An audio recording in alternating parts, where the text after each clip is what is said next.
Happy Sunday. Happy Sunday. Welcome to another edition of DoorDash Drivers Live. Sorry we are 33 minutes late, but there was a game and I had to watch it. All right, we'll get right into it. Let me just settle my brain. It's been one of those kind of days today, but I'm here with you guys. Appreciate you guys for being here. Hit that thumbs up. I got a good one for you guys this evening. And today I'm not going to be super ranty, opinionated. I'm not going to be rude. I'm going to try to be pretty chill, but I want to hear from y'all about what most of us have been talking about for the last month or so.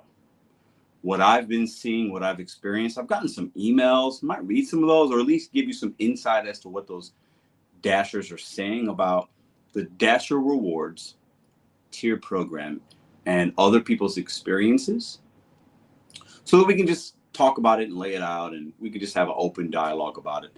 And then we might get into a few other things as well. Appreciate you guys for being here. Happy Sunday. I hope you guys are doing well. If you're working, I hope you're making money, being safe. If you're up with your feet up somewhere with a frosty brew in your hand, like my man Kevin, shout out to Kevin Mango. I hope you're having fun doing that as well. All right. So I just got down into the office basement here. I just got done watching the game. It was interesting to say the least. Okay. But oh man, my heart's pumping. All right. So, all right, Big Cross is pure manipulation. All right, let me see who's here. I'll just say hi first. Hit that thumbs up. Appreciate y'all. Who we got up in here? Let's go up a little bit. I see my man. We'll start with Manuel, Hoodie, Kevin, April, Chuck, Chris Boy representing Australia, the Down Under. We got Gig Hustle Mike, Lee, Tamika. I see Kevin, Cray. My man, Big Carl. We got Get Gals in the house. Hoodies in the house. Bilal. I see Matt Dog 31. Autobahn. I'm going to try to slow my pace and words down today a little bit. My brain's been all over today this weekend. Nat and Natin. Vicky. I see Gig Bell Toes. What's up, man? Been a couple weeks. How you doing, brother? Johan Lopez. Big Carl says it's pure manipulation. We'll get into that. I think that's a fair thing to say, especially based on experience and other things. Ceci, how you doing? Cliff, what's up, bro? Cray, Vicky Spencer again. Let me see, Cheeky Chops. Anybody new? If you're in here, if you haven't said hi, say hi in the chat. Don't be shy. There's enough of y'all here. Say what's up. Drop a name, drop a market. I'll say hello. Robert, Luis, what's up, brother? Stan, Gig again. Joe, Enrique. Ooh, Akintunde, I'm probably saying that wrong. Akintunde Oliwame, I don't know, but I hope I said that right. If I butchered it, my apologies. Yos Malone, what up? Sharon, Austin, how you doing? I'm gonna say hi to everybody first. Dexter, I see Webmistream Wyatt. I probably said that wrong. Zone, how you doing? Ghost, how you doing? Lou, what's up? K2 Cool, what's up? Ryan. I'll give the shout outs. We'll get them out of the way early. Deborah, 7 Dabs. What's up? Joe, Kevin, Slim Pippin. What up? Belcito, Manuel. All right, let me see if I see any other new names in here. Smacking Ass, what up? Been rocking with me for a minute. Shout out to the 145 in here. Sorry that we were late tonight, but I had to watch the game. I wanted to watch the game. Rebecca, didn't have to, wanted to. Hit that thumbs up. It's free. It don't cost you anything. All right, so what is the topic of tonight's show? What's the description? What did I name this? Usually it says DoorDash Drivers Live and then the thing. And today I said, let's switch it up. DoorDash Dashers Rewards Program is a scam, ? I think some of you, like my man Big Carl, think it's a scam. It's manipulation, right? 30 days in a tier program. So I'm basing this off of what I've seen, what I've experienced. I've seen other content creators talk about it. You guys have had your opinion on it, good or bad, right? I think there's varying experiences based obviously on marketplace and maybe even time of day. How often do you multi-app? Do you not? Now, I want to get one thing out the way. Let me, it's my first live. Oh, let me put your comment up. This is my first live show. Welcome. We have a great group of people here. A lot of knowledgeable people in the chat. So, Manuel, if you have questions, this is a good place to get maybe some answers to and share your experience as well. So, one thing I want to get out of the way. We got to remember, I think a lot of people that aren't really fond of what is going on right now with DoorDash, right? I think a lot of that has to do with, are you just doing DoorDash? Wow, what's going on with the comments here? Hold on. Something's not right here. Okay, let me get rid of that. If you're just doing DoorDash, it's going to be frustrating. To feel like you have to keep that AR high to get the rewards, to get the priority, to get scheduling, early access, right? It can be a struggle if it's your only app, right?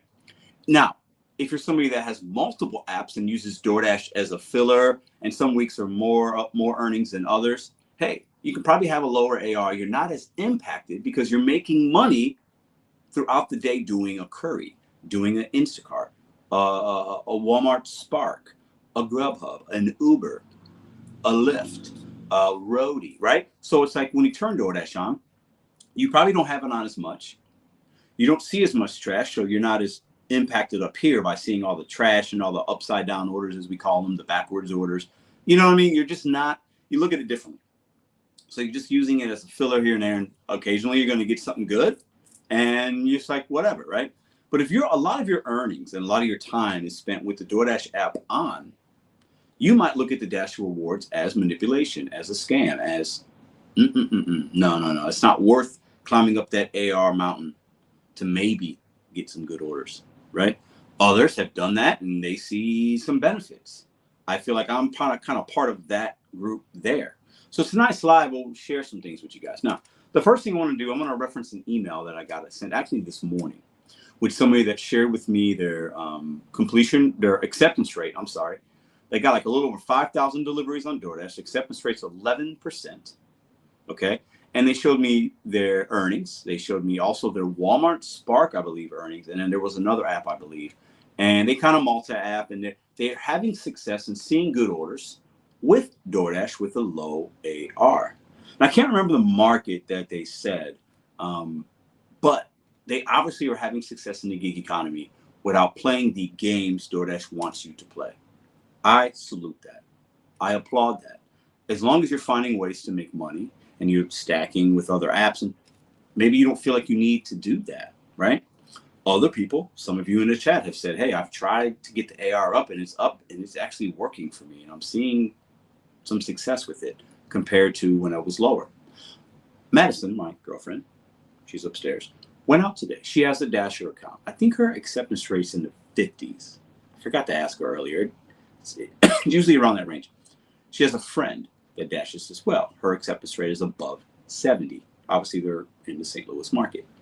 Her friend went with her because they just wanted to spend time together. And they used her friend's account. And Madison, when she came home, these were her, I've never seen orders like she was seeing. I made $100 in like so many, in less time than it would normally take her than when her AR is with her account. Does that make sense? And they only worked on her account, and then she gave the money to Madison. Anyways, and I was like, I'm not surprised to hear that. Just not. I'm not. I don't think that's a coincidence, right? Now, this is a conversation we've had many times, but I know a lot of new people come here. I know you guys as OGs or new people might be able to offer some perspective. These apps change, right? And even when we had the Diamond Zone, and now this is tier Dash rewards, it is evolving and changing. So I like to talk about even topics that we've talked about before, because now when we talk about them, we have a little more information. We have more people talk. We have more people sharing things. We have a different perspective because the algorithm is software, and what DoorDash has put in there to try to get you to take orders, whether they're good or bad, is different. It's different. And somebody like Chuck in his zone, or Gigal in Cleveland, right? Or Kevin, I believe Kevin's in Florida, and I'm in St. Louis, right? There's 4 of us in different areas. We have a different experience, a different opinion, a different thought about the tier program. And that's okay. So this live is just to talk about that, right? Not get anybody all riled up, not have a fight about it. I'm not here to tell you that I'm right. It's not what this is about tonight. I will be sharing the Streamyard link. I want to hear from you guys, and we can just talk about it a little bit. I want to show a couple of things. So I'm going to pull up my screen in just a second. What's the chat saying? Yeah, platinum, I average 26 an hour. As soon as I drop to silver, it's 17. Brandon, I think that is, I think there's something to that. I do hourly when I'm at 69 to help me get above 70. Says Pia. Pia, how you doing? Been a minute. I don't know how Mango should be giving you love to man. Let's see what else we got. Oh, yeah, DoorDash is definitely benefiting drivers who do the work. Yeah, I think so. I think overall that's a fair statement. Now, let's think about that for a second. Should they be doing that? We're independent contractors. Should they prioritize drivers that are taking more orders, staying more active? It's a question we can get into tonight as well. Some would say yes, some would say no. All right, I'm going to pull up my community post in just a second. So bear with me as I pull this up. I want to show you, I put up a poll or two over the last couple of days. And let's see what some of the results are, okay? The one I put up today, I believe the question was, is the tier program a scam? Something to that effect. Let me pull it up. I'll put it up on the screen, okay? Okay, so let's go back in here. Let's go there. Shout out to the Boston Celtics. Jason Tatum, St. Louis boy. Looks like they're going to win the NBA Finals. It's not over yet, but it looks like they're probably going to win. Okay, let me go ahead and pull, whoa, what's going on here? Present. Okay, so let's put this on the screen. Now my throat is like, woo. All right, so let's go there. Let's go back into there. This was a question I had for you guys. Is the DoorDash Dasher Rewards tier system a scam? Question mark. 1.1K votes in 10 hours. That's a decent amount of people that have voted, right? Yes. Is it manipulation? No, it works.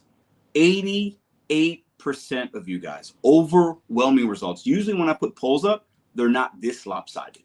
I think this is the most lopsided I've ever seen. Now, what does this say about our community and about the 1.1K votes? I don't know. We'll get into that in a second. Okay. Is it manipulation? 88% of you say yes. So manipulation also kind of meaning a scam. They're scamming you. They're telling you one thing, but they're manipulating you into something else, meaning you guys. So, I mean, 1,000, if it was 1,000 votes, it'd be 880. So basically over 900 votes, over 900 of you said it's manipulation. Meaning if you have a 1% AR or a 72, that you're going to get the same. You're not going to make more with one. You're not going to make more with 77. You'll make. You're not. They're scamming you. No, it works. Was 12%. Not a lot. It's 140 people, 150, something like that. Well, I was surprised by that. I'm not going to lie. Let me get myself back on the screen here. I'm not going to lie. I was surprised. I thought it was going to be maybe like 60-something% manipulation, 40 to 38 or something. Yes, it works. I was surprised by those results. I was surprised. If I'm being honest, in St. Louis, I think overall it works. But I do want to say something, and I'm thinking about doing. I've talked about this before. I feel like I got to tank my AR. I feel like, get them thumbs up, people. We got 54 thumbs up. Appreciate y'all. I feel like I'm going to have to open my app up one day on a live stream. I've done it before once, and it went down. I would play this when I first do these lives. I'd open my, what are we going to see, guys? But I didn't do it for the purpose of like tanking it. I feel like right now I'm at 76. We're talking about transparency on this channel. We want it from the gig companies. I give you guys transparency. I'll show you my my ratings right now. And I feel like for y'all, because I would make less money, I think, pretty sure I would. Those are my ratings. 76%. 14,000 or 11,448. Okay. I feel like I'm going to have to tank that below 50. Like I could just sit here for like one night and get it down to easily 20 percentage points. And then the next day, get it down another 20. In a day or two, I can get it down to like 10%. And man, I'll tell you what. And then I go out for a week and see what I make with 10% AR. See what the difference is. Show you, do some live streams, show you guys that difference. What do I think would happen with the offers I'd see. Would it slow me down? Would I get priority? Would I still get large orders? Would it keep me busy, or would I sit in the parking lot like some of you guys and, man, this thing's not going off, it's dead, and what I'm seeing is trash? I feel like I got to do that. Part of me feels like I owe that to the community, but also, what would I prove if I only did it for a week? Some would say not a lot. There's a lot of other variables out there beyond just the acceptance rate. I think we all know that. But I feel like it would make for some good content. I'm not going to lie. I think it would be interesting. I think it could, it could open some eyes either way on either side. Let me read some comments and see what you guys got going on. You will make less if not platinum, says TaylorMade. I think I would make less. I think actually, yeah.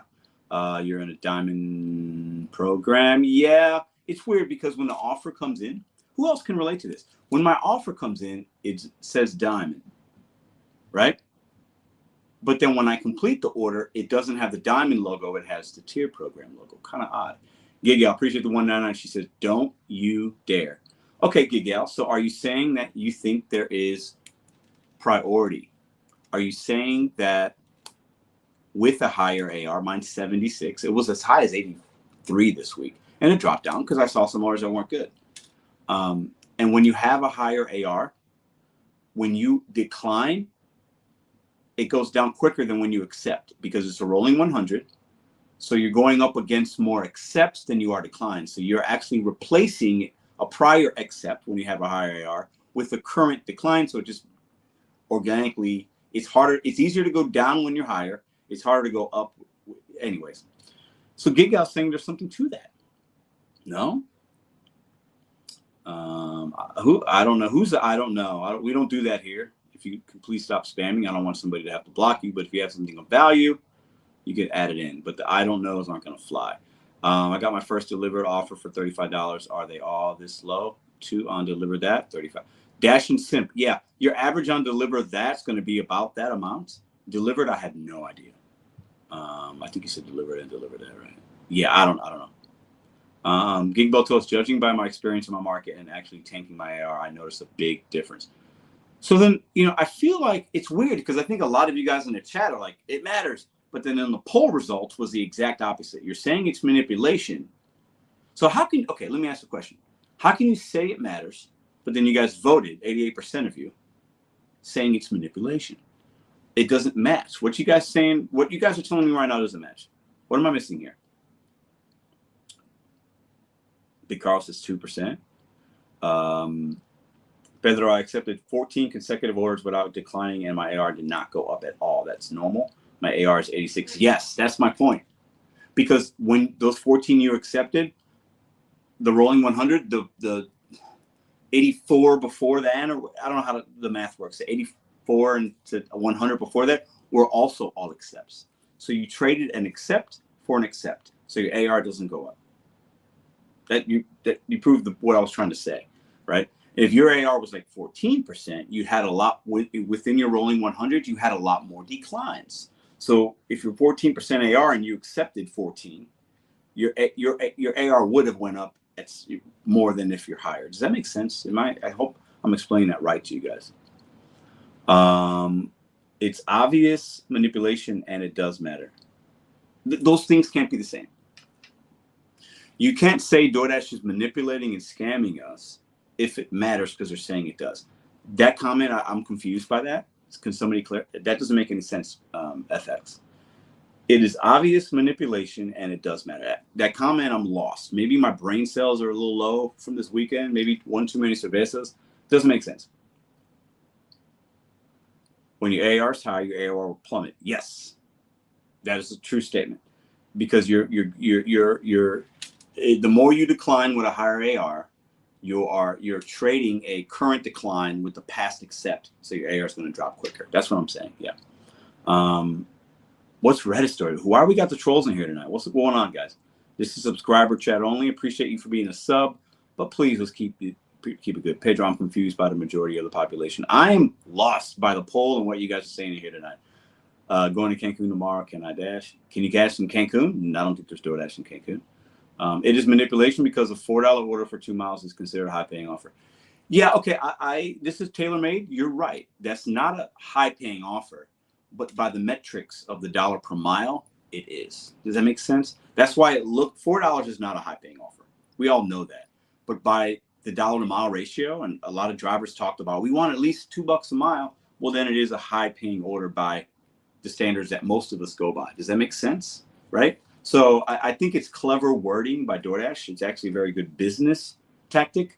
And I could see where the manipulation word can trigger us to say, yeah, I feel manipulated because fuck, Pedro, $4 is not high paying. I get that. I get that. But you have to look at it with the mileage as well, because that's how they're calculating that, right? Yeah, have fun in Cancun. That's the manipulation. Fair enough. That's fair enough. I could definitely see your point with that. Two things can be true at the same time. Yes, yes. But if DoorDash is telling us they're giving you priority at times, that's not manipulation, is it? So I think there's something to that. But that's what tonight's topic is about. Chris says, looks like they just whack a nice overlay over the screen for certain tiers on certain orders. That overlay can be part of the manipulation that I think some of you guys feel, because there's that diamond banner. It tells you you're getting priority with your ratings, and then you complete it, then it tells you again. So I definitely think there's some psychology behind that. There's a gaming aspect. You video gamers out there, if you're a video gamer in there, put a remote whatever in the chat. Cray, I see you. How you doing, girl? You know, there's that when you play a video game and you get that level, it's like pff, confetti goes off and the diamond and emeralds and Mario Bros. And then little tokens. You got the tokens when you're doing Sonic the Hedgehog, and little chimes go off, and you're gambling at the casino. You pull a level, cherries go everywhere, and rubies and rhinestones.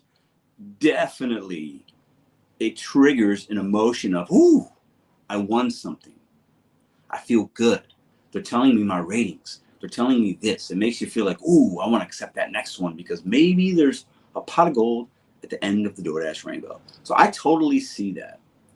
And maybe that's why you guys answered the poll result in that way. Almost 300 in the box. Hit that thumbs up. Let's get over 300 today. Same thing with scrolling, love video games. Yeah, so I think there's something to that. I think there's something for that. Dopamine hit for sure. We've talked about that a few times.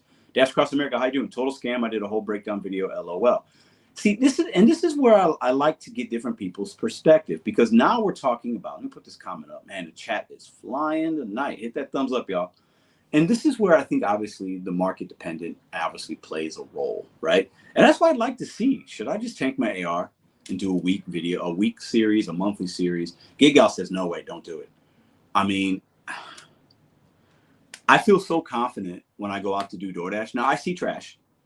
Don't get me wrong. It's not all rubies, rhinestones, and cherries and diamonds and all that, right?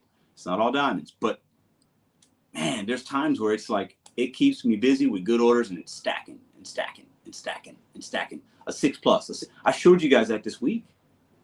You know what I mean? It's interesting. Joe the Machine, new member. Appreciate you. How you doing? Appreciate you for joining. One huge problem in my market is there's no good grocery stores, central and stuff. Yeah, the grocery stores definitely pay off. See that, Big Carl? And that's the thing. Big Carl says if you can afford to do it, yeah, you know, I like to make money. I could do something for science for a week, and it's not going to affect my pocketbooks that much, because I know I'm still going to make money. And yeah, maybe the difference is $100. And I think that's probably could be accurate. Could be $100 difference, $150 throughout the entirety of the week for money. Now, I'm probably going to possibly have to drive more than use more fuel. So obviously the profitability could be more than 100. But if it's $100, $150, and we're making content, not the end of the world. Give you guys some entertainment, some different perspective. Maybe it opens my eyes up. Maybe my AR goes to 10% and I see everything that's the same. I still see the large orders because I'm in that program now. And maybe I don't do as many deliveries, but maybe I still see some good ones. I don't know. Is it worth trying? I don't know. A lot of you guys saying don't do it. A lot of you guys saying don't do it. You'd be better. What up, Aaron? How you doing? People who smoke with seek the high AR. They told me, Nunya, they told me, oh my God, the chat's going too fast. They told me they were going to change how they decline.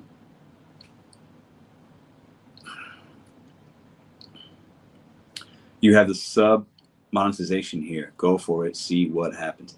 Yeah, a lot of you guys are giving me different, you know, Pedro, do you know any bikers do DoorDash? Because I think it's different between there's a difference between car and bike, especially on Uber Eats. As far as if you toggle your whatever and what kind of offers are going to send you, but I don't know a lot of people.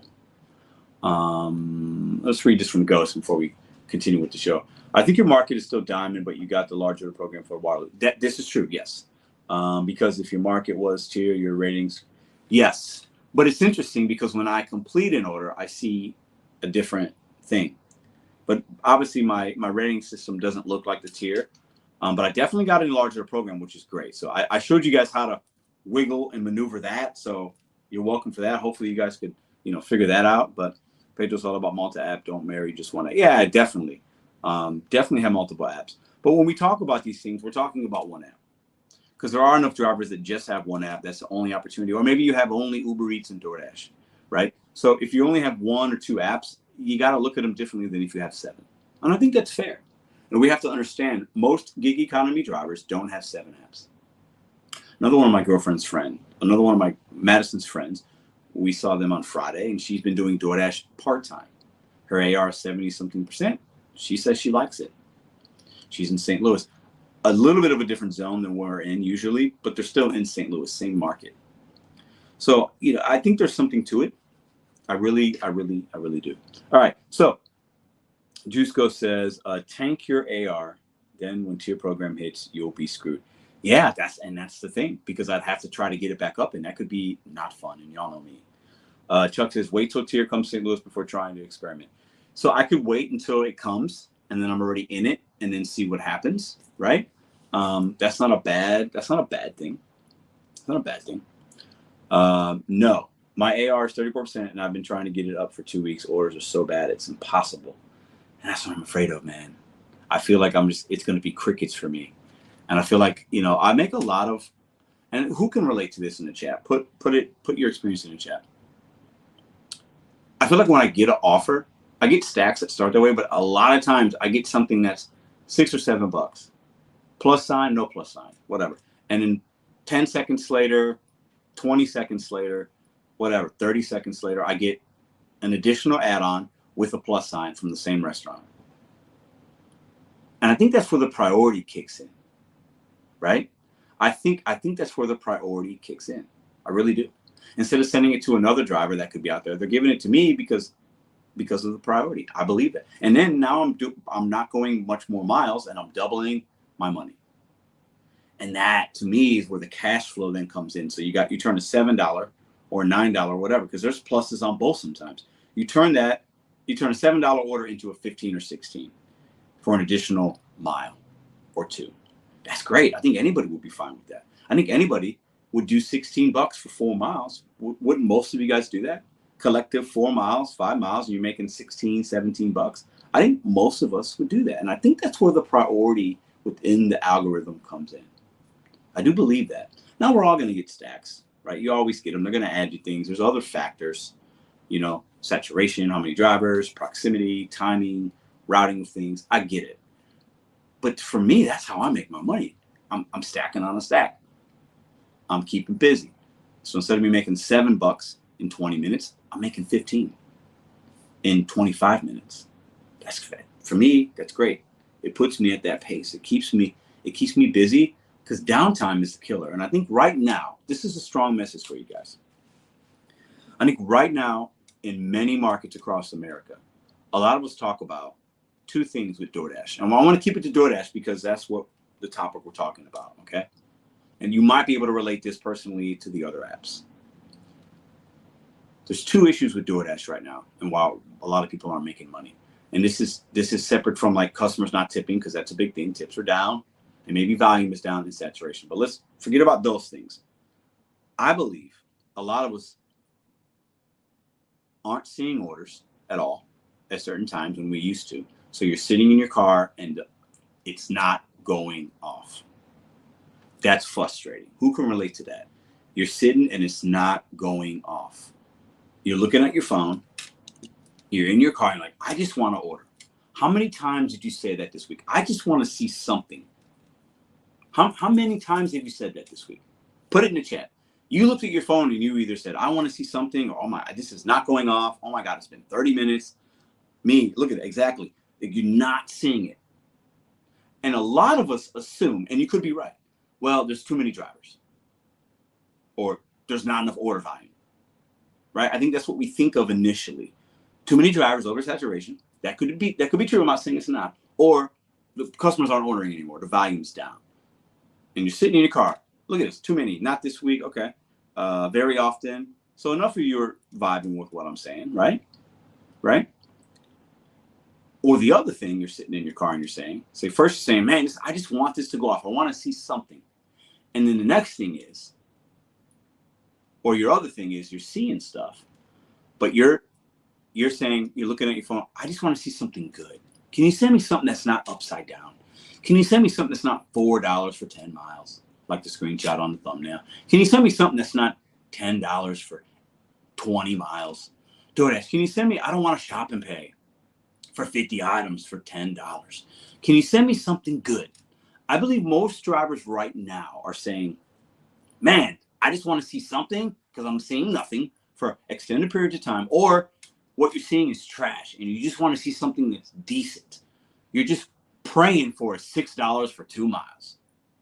You're praying for something decent. You're like, can I just see a 5 for a mile for the 7-Eleven down the street? Can you send me something to get the wheels going, to start my day? Send me something that's worth it. I believe that's the issue for most of us. I really believe it. But I think we're blaming it on saturation, but we have no idea what the saturation level is. There isn't one person in this chat right now or that watches this channel that can tell me how many DoorDash drivers are in your zone right now versus last year, or that are in your zone Friday afternoon at noon versus last Friday at noon. There's not one person that can have that information. Now, we can assume with our eyes, I see new dashers, Pedro. Just because you see a new dasher doesn't mean that they didn't just replace the guy that doesn't work anymore. Because a lot of people come to these apps and they do it for a very limited amount of time, and then somebody else comes in. So that's not a saturation issue. If DoorDash is replacing one with the other, that is not saturation. You follow? And there really is no way of us knowing the order volume. And like we're not in the customers' homes. Appreciate the 301 watching. Hit that thumbs up, y'all. But I think it's fair to say, and I think it's nuanced, I think it's balanced. I think it's appropriate to say, we as dashers are talking about two things when we're not making money. Fuck, I just want to see something. Send me something, DoorDash. Come on, send me something. Or you're saying, send me something good because what I'm seeing is trash. Now, my thought is some of us are not seeing anything at certain times of the day, or you're seeing trash because of the AR. And that's a tough pill for some of us to swallow, right? And I really want to have somebody, maybe Big Carl would do this. Maybe me and Carl could do a week where we meet up. And I've done this before with Dash and Trader. I've done it with Nugs, and we do a little like comparison. What up, Roy? How you doing, man? Hello, fellow gig employee, Pedro. What's up, man? How you doing? I popped in earlier. I don't know who won, but Roy was giving away something. I always love to see people giving away shit. I love it. I think it's good as content creators. I think we need more of it. Roy, I did one of those this week. I think I gave away $30 or something. So hats off to you. I love to see that. Good job, man. But I believe that's what it is. I believe that. What up, Marty? How you doing? Eric, Autobahn. Appreciate y'all. Austin. I believe that's what it is. And I always try to just embark in you guys my experience, right? Because a lot of people struggling, and we think we know why, and we can assume why, but not enough of us are willing to put forth maybe the effort to adapt and change a little bit, right? There's one other thing. You don't. What are you talking about? Apple phone. Got to get back, Roy. 100%. I think this is my opinion. If anybody is in this community, because we talk about drivers aren't making good money and we can make it happen. Yeah, I'm gonna have to hit you up.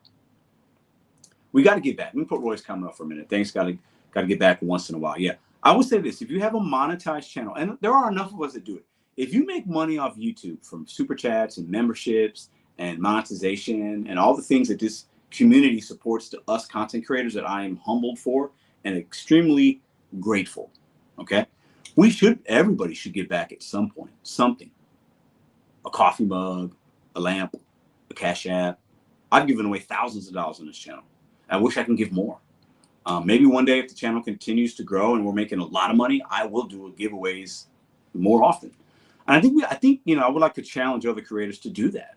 I think we get a lot of support as creators from our community of drivers that none of us have a lot of money. For Roy to give away $25 or for me to give away 30 and for other people to get gals giving away, I think 100 or 200 a few times, you know, that's an amazing thing. And I applaud those creators that do it because you guys are giving to us. So the least I can do is the least we could do is give back a little bit for the support that you guys give us. Plus it's fun, right? All right. Now that we're off topic, thanks, Roy. I appreciate it. You know, I believe that there's something to it. I believe that, you know, and I get it. We're in our cars and we're looking. We've all done it. Every single one of us has done it. I just want to see something. Well, how do we get to see something? That's the $1 million question. How do we do that? And there's a lot of people that will talk about this works for me. I do this and this. Each market can be different, but I believe actually the algorithm itself with DoorDash and other apps, the markets are more similar when it comes to volume and what you're seeing as a driver and the type of orders. Now, the frequency can change here and there. There's smaller markets, bigger markets. But if you're in a small market, your fellow dashers are in the same market. So it's the same. Does that make sense? So if I'm in a St. Louis market that's really good and I'm dashing with Carl, right? We're both in the same market. So what we see in theory should be similar. But the difference might be the ratings in 2024. So if you're in Kentucky and it's a smaller market and it's Roy and Gig Gal, right? Their market's the same. So the volume is the same. That's coming in because they're working at the same time. The only thing that's going to separate you is your numbers. And how do you feel about that? Is that being an independent contractor? Is that a scam and manipulation? Is DoorDash giving me something good and not giving Carl something is equally as good and we're in the same parking lot? But his AR is lower. He hasn't dashed as much. I have more lifetime. My ratings are better, or vice versa. Who should get the better order? If we're in the same block, the same parking lot, if we're within a half mile of one another, is that bad business by DoorDash for giving me the order? I don't know. I think that's a topic that a lot of people will go back and forth on. Somebody says Sin City is a real deal. Did you guys see my video from earlier? Yeah, that was funny. Kevin says, hey, here in Houston, volume and saturated market. I don't know what that means. Okay, let me read a couple comments here. Scam. Okay. Somebody says it's a scam. How is it a scam, Johan? How is it a scam? If DoorDash is telling you exactly what they require and what they're doing, how is it a scam? Wrong flag, bro. I love Sin City. Drama is addicted. Oh, okay. Yeah. The person with the highest customer rating should get the best orders.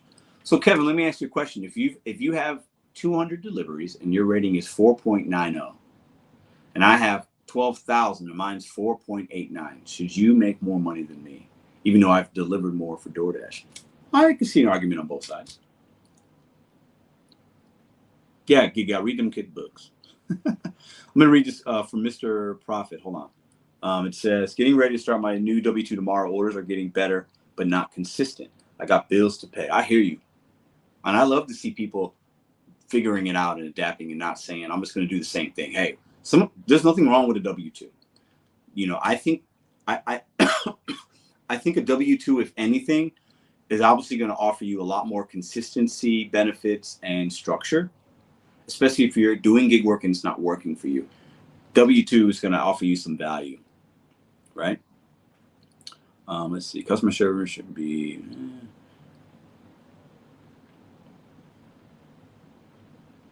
All right, so I'm going to open the Streamyard link up if somebody wants to come up. And if anybody wants to, if you guys want to watch that video I did about Sin City deliveries, we can watch that tonight, because I'll tell you what. And I think I was pretty respectful. If anybody wants to come on the channel, they can come and explain. But it's interesting, man, to say, hey, I did these orders and those weren't the orders you did. That's more manipulation than DoorDash. And that's not drama. That's the truth.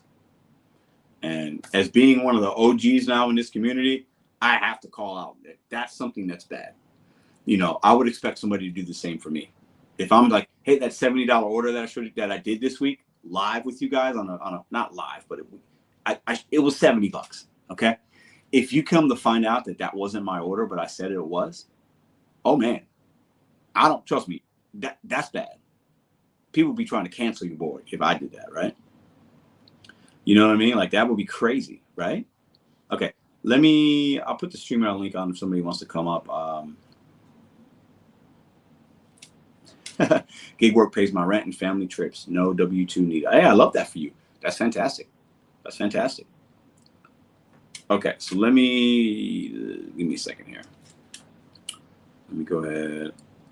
See if anybody wants to come up. Always like I'm looking for a fresh perspective. If you've never been on the channel, if you have, that's fine. But if you want to come up and share, do you think DoorDash is manipulating you? Do you think the tier program Dash Reward is a scam? Yes or no, and why? That's the topic tonight. And if you want to talk about the Richard telling you he did this and it's not, apparently it's supposedly not his orders, that's something to talk about. He's been on this channel before. We can openly talk about dishonesty, right? Or what's being called dishonesty. I don't know. And I've got some inside information, so maybe that's a whole nother video. I don't know. We can get into that because that's kind of like if I did that, oh, YouTube would be on fire right now.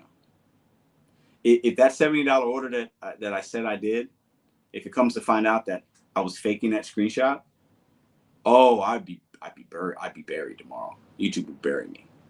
Pedro's a shell. He's lying. You know what I'm saying? Like that would be like breaking news in the gig community tomorrow. You know what I'm saying? All right. Let me go ahead and pin this. Nancy, appreciate you being a member. Welcome to the BetonYou squad. Appreciate that. Okay, so let me go ahead and what button do I hit? I hit this one. Copy. I'm going to go ahead and pin it for you guys real quick in just a second. Appreciate the couple new members tonight. Thank you very much. I try to provide value and entertainment for you guys. Okay, so let me go ahead and pin this. It's right there. Oh, Lord, where did it go? I want to share a sob story with you guys real quick as well. I was on a hot streak and we lost. We lost. The Mavericks were supposed to cover 6.5 points for all my betting men and women out there, and they lost by 7.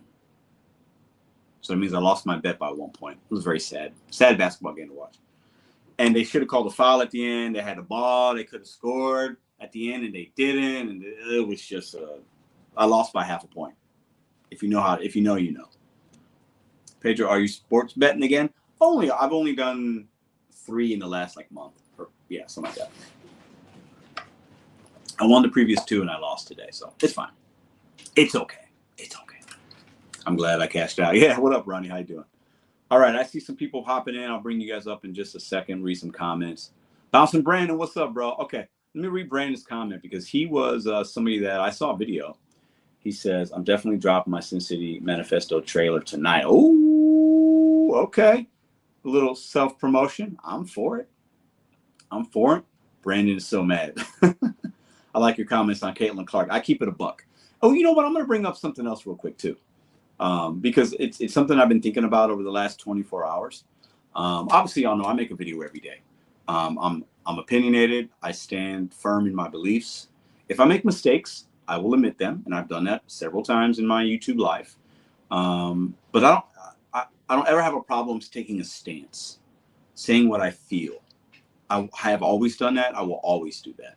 I will never cower. I will never tell you what I think you want to hear, just so you like me. I will never do that. I've never done that. And I dropped a video talking about Caitlin Clark, the WNBA, and I took a hard stance because that's what I do. And I lost 15 subscribers in a 3-hour period, and that never happens for me. And I was like, I knew exactly why, and I thought that it would, and I'm okay. I'm gonna show you here. I'm gonna show you something. Before I bring y'all up, I'm gonna show y'all something because it's funny. Hold on. Let me show y'all something. Okay. Hold up. Let me see. I'm gonna show y'all this video. I'm gonna show you just a description of it. And then people listen, there's a lot of support too on that. But people were like, oh my God, I can tell people were offended. All the sheep, they were like, "Oh my God, I can't believe he said those things." And I'm extremely knowledgeable about women's basketball. So like, I'm not a new fan of Caitlin Clark, and I've just watched I've been watching women's basketball for 20 years. Okay, I've coached girls basketball. So let me show you this just before we start the show. I like to show y'all things. So this was a video that lost me like 15 subs. Are you guys ready? Hold on. Oh my God. Okay, hold on. Oh my God, where's the? Hold on, is that it? Okay, there it is. Okay, look at this video I did, and I did this video, and it was like, I don't talk about this kind of stuff usually, right? You see the one right there, the stupid one with Angel Reese and Caitlin Clark. Those are two WNBA players. The girl on the right's been getting a lot of hate. The girl on the left gets a lot of hate, right? It's a big thing in the WNBA basketball community. My description was a non-DoorDash rant. How the left is ruining the WNBA, and they are. Caitlin Clark hate. 15 people unsubscribed on that one video.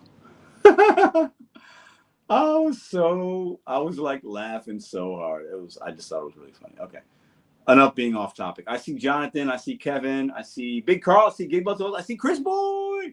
You know what, gentlemen? What do you say? I'm gonna bring you guys up at the same time. Let's go a little. Sometimes I like to do separate, sometimes I like to do the same. And let's just have a little chat. I see AMC. All right, let's do it. Anybody else wants to come up? We still got some room. So let me bring everybody up here. I got Jonathan. How you doing, man? Hey, I'm good, you? I'm great. Hello. Kevin, what's up, brother? Oh, Kevin. Hey, you know what, Pedro? Gig Bell Toes. Hold that thought, Kevin. Gig Bell, what's up, brother? What's up, man? My man, Big Carl's doing the show. What's up, brother? Hey, what's up, man? I'm happy you're here, man. And my man from Australia, the wonder from down under, Chris Boy. Everybody say what's going on, team? How are we today? Pleasure to be here. So we have Australia, we have Canada, we have United States. Yes, we got Canada, Australia, AMC. What up? Representing East Coast. What's up, brother? What's up, brother? All right, so Kevin, I think you wanted to say something. I'll start the show off with you. What do you got on your mind? You know what? Now I saw your little on your live. Is a new DoorDash tier system good or bad? Yes. Well, you know what? I think that's fucking irrelevant. I think that's more relevant is take a look at somebody like Elon Musk. Not only did he create and own Tesla, but he's got another company called SpaceX. And when I know Steve Jobs, he died X amount of years ago, but you look at all these extremely wealthy people.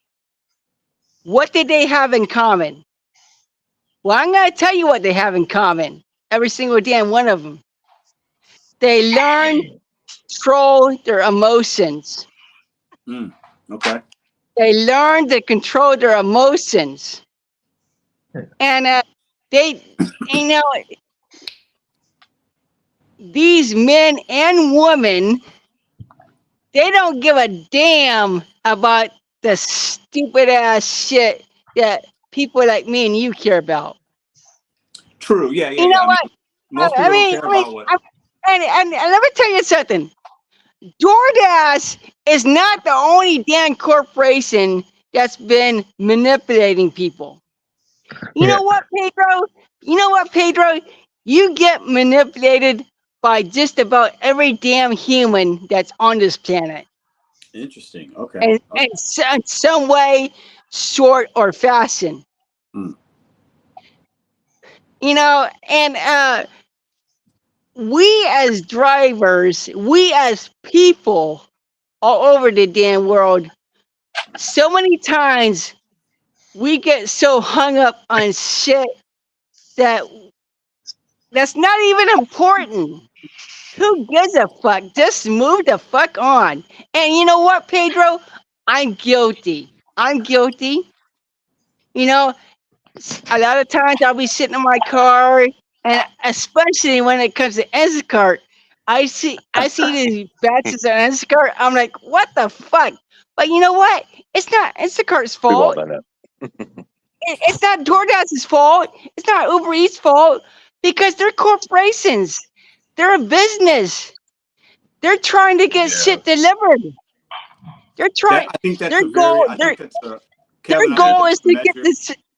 Their goal is to get the shit delivered. You know what? We need to take a good hard look at the mirror.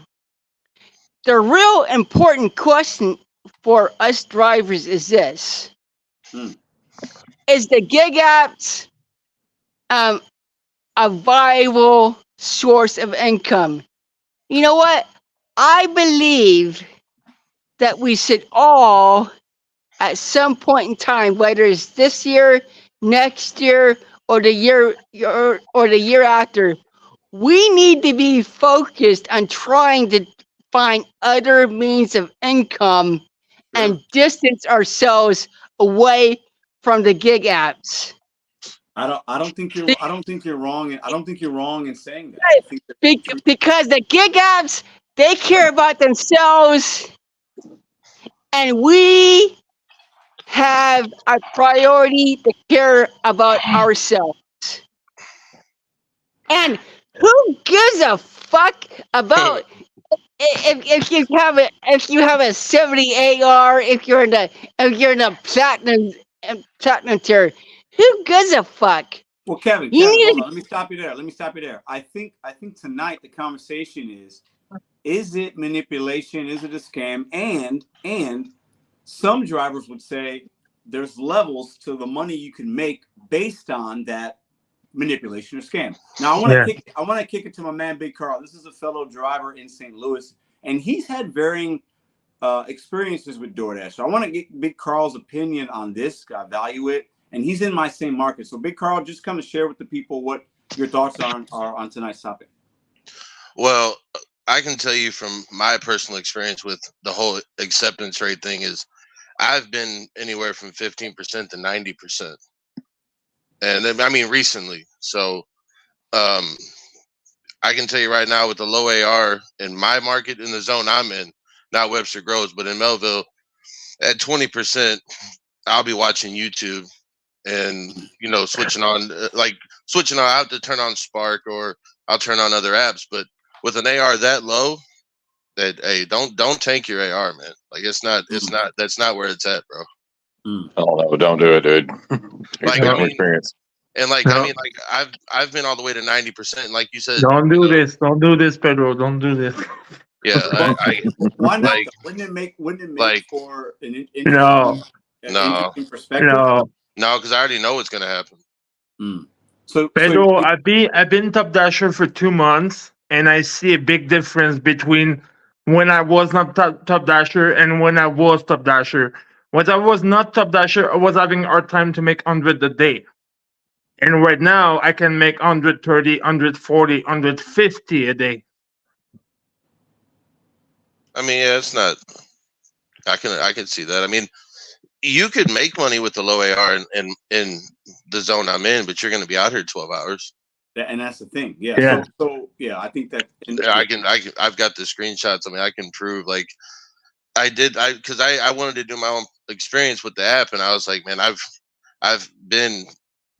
AR has been anywhere from, like I said, 15 to 90. So I know that with a higher AR, like I said, you're not immune to trash. That's not going to ever happen. But I mean, you're going to definitely stay busy. No doubt. I mean, and like I said, it could be a 5 for 2. I mean, but then again, I was at 70, 80%, and I was still seeing junk.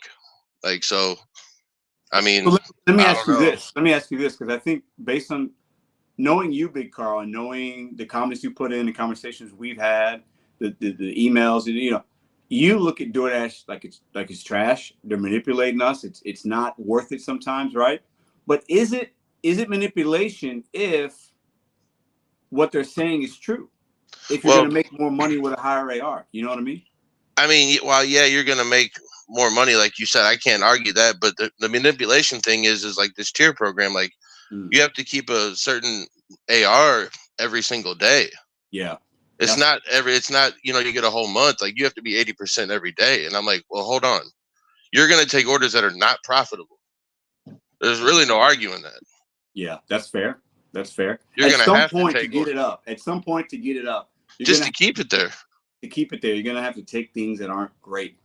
You think DoorDash is going to just change that with a tier program to where 80% is going to be you're only seeing bangers? Like, no, bro, you're taking stuff that would normally make you sick to your stomach so you can stay relevant.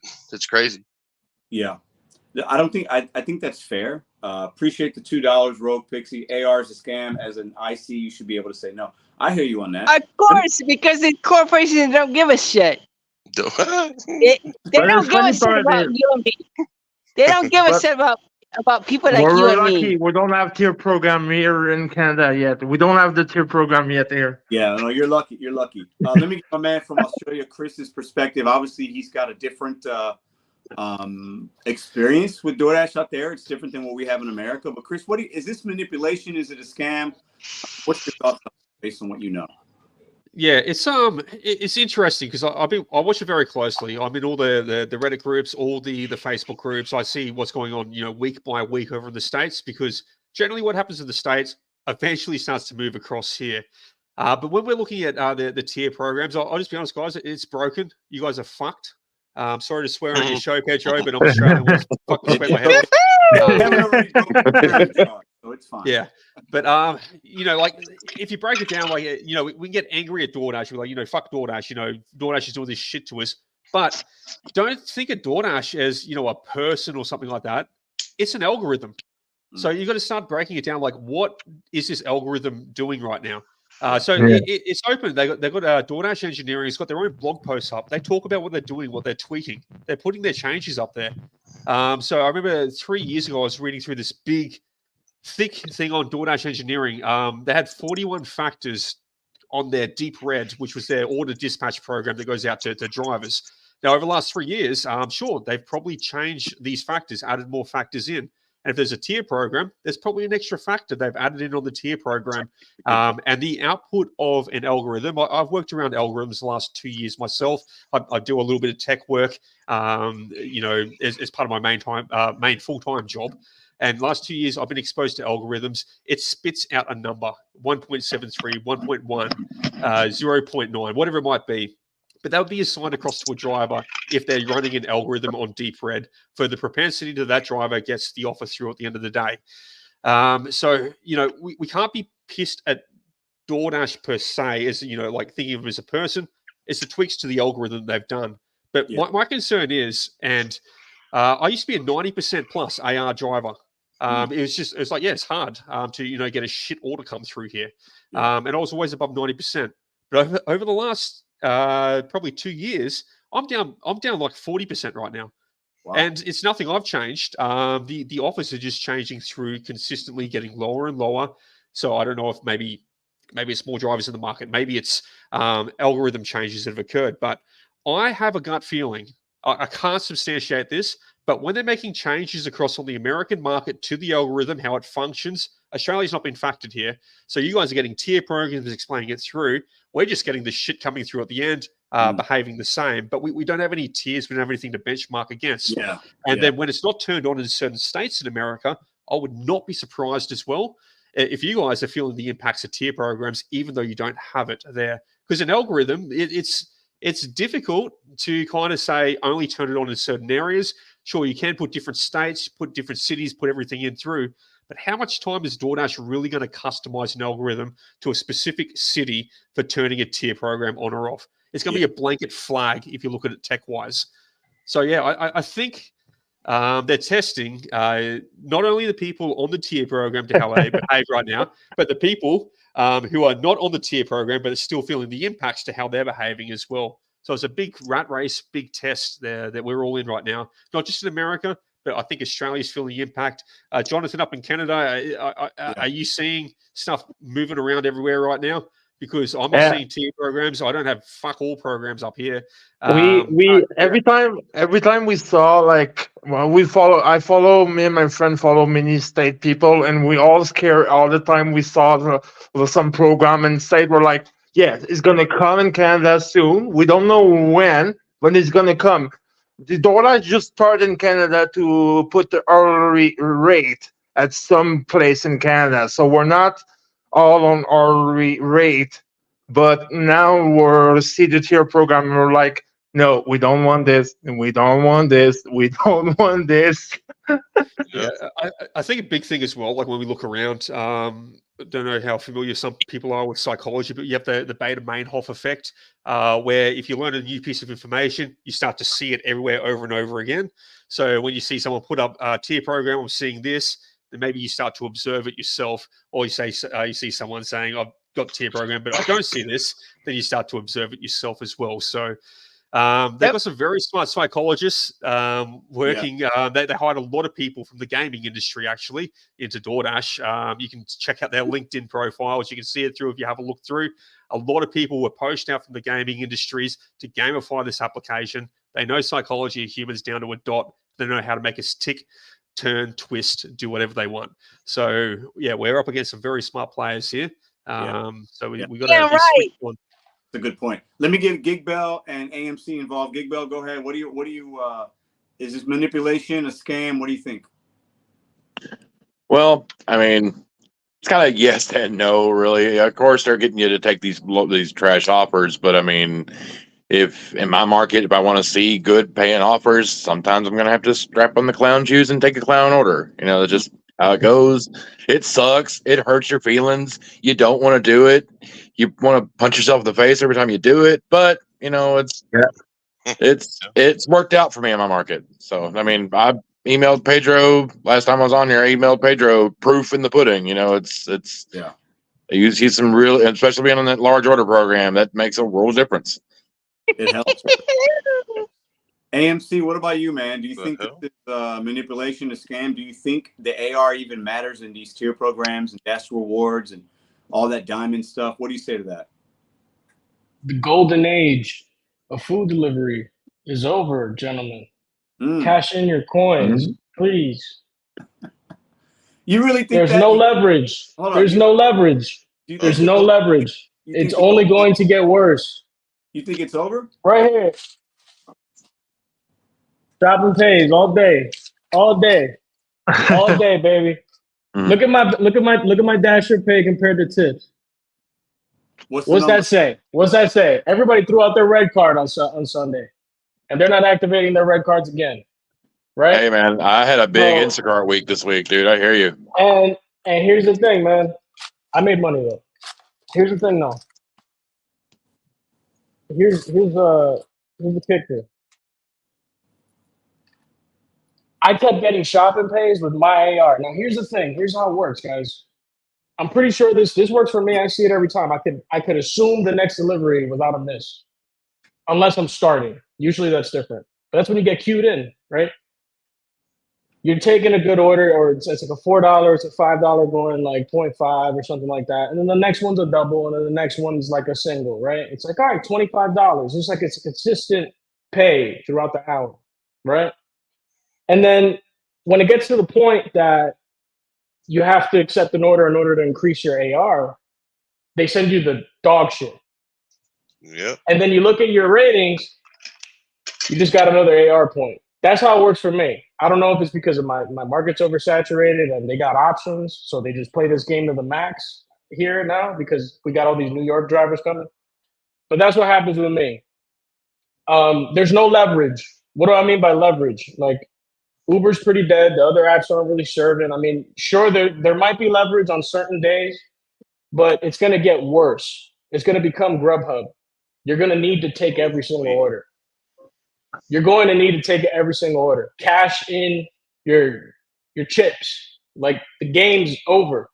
The game's over. Anyone debate me, please. Anyone argue with me on that one. If you don't like working for this company, if you don't like making $20, $25 an hour, then do something else. There's nothing wrong with that. Well, there's one my friend who just started his own business recently. He just started his own delivery business because he said customer complain about delivery fee. That's why they don't want using DoorDash or Uber anymore, because delivery fee So my that's friend another point. charging $5. You know My what? friend charging That's $5. one moment. So Yeah. listen, that's the other point here. There is no competition. There is no competition. It's DoorDash. Grubhub doesn't exist, and Uber is mostly on rideshare. They don't even flip a profit really on delivery. Someone checked it. I don't care. It's the truth. It's the reason why they always when you I have would an Uber challenge that One. for a second. It's when they always Dash when you Pass have an is up Uber to when you have an 15 Uber One. million. When they have Uber One, they're always giving the promos. They're still doing customer acquisition. They're still doing customer acquisition. The only one not doing promos in my market is DoorDash. Sure, yeah, they're profiting somewhere. I get it, but their main moneymaker is in rideshare. Chris, They're up what to were you 12 hold on. million. I don't have to They're up look at a 12 stat for million that. Chris, Yeah. what were you saying? Go ahead, Chris. Yeah, so Dash Pass is up to 15 million right now in America. Uber One, they're up to 12 million customers in America right now. So they're catching up to DoorDash. Rideshare though. We're talking about rideshare. That's Though. good. Uber's always relied on rideshare. Uber's always relied on rideshare. Hold on. What about Amazon and Grubhub partnered up about a year and a half ago, maybe 2 years ago, and they're starting to push this. If you have Amazon Prime, you get the free. Yeah, I saw your delivery video with about Grubhub. that. Hold on, Kevin. Hold on. And some people think that if Amazon enters in and really, really takes it serious. Now they tried several years ago and it didn't work. Some would say they might take some market share from DoorDash. I don't think it's going to be significant. What do you guys say to Amazon coming in and having an effect in the food game? What do you guys say to that? Wow. Amazon of the food games? Yeah, Amazon partnered with Grubhub to give free delivery. You think Jeff Bezos is gonna leave his hand not touching that? I think there's going to be some No way, bro. There's going to be some trade arounds between these free delivery services, whether it be Dash Pass, whether it be Uber One, or whether it be Prime with Grubhub Plus. If I was a customer paying for a monthly service for free delivery, and if I had Prime, as an example, I'd be looking very heavily at, well, why am I paying for Dash Pass? Why am I paying for Uber's one as well? Good point. Yeah. Yeah, Dash Pass I think is $9.99. I think Uber One's about the same.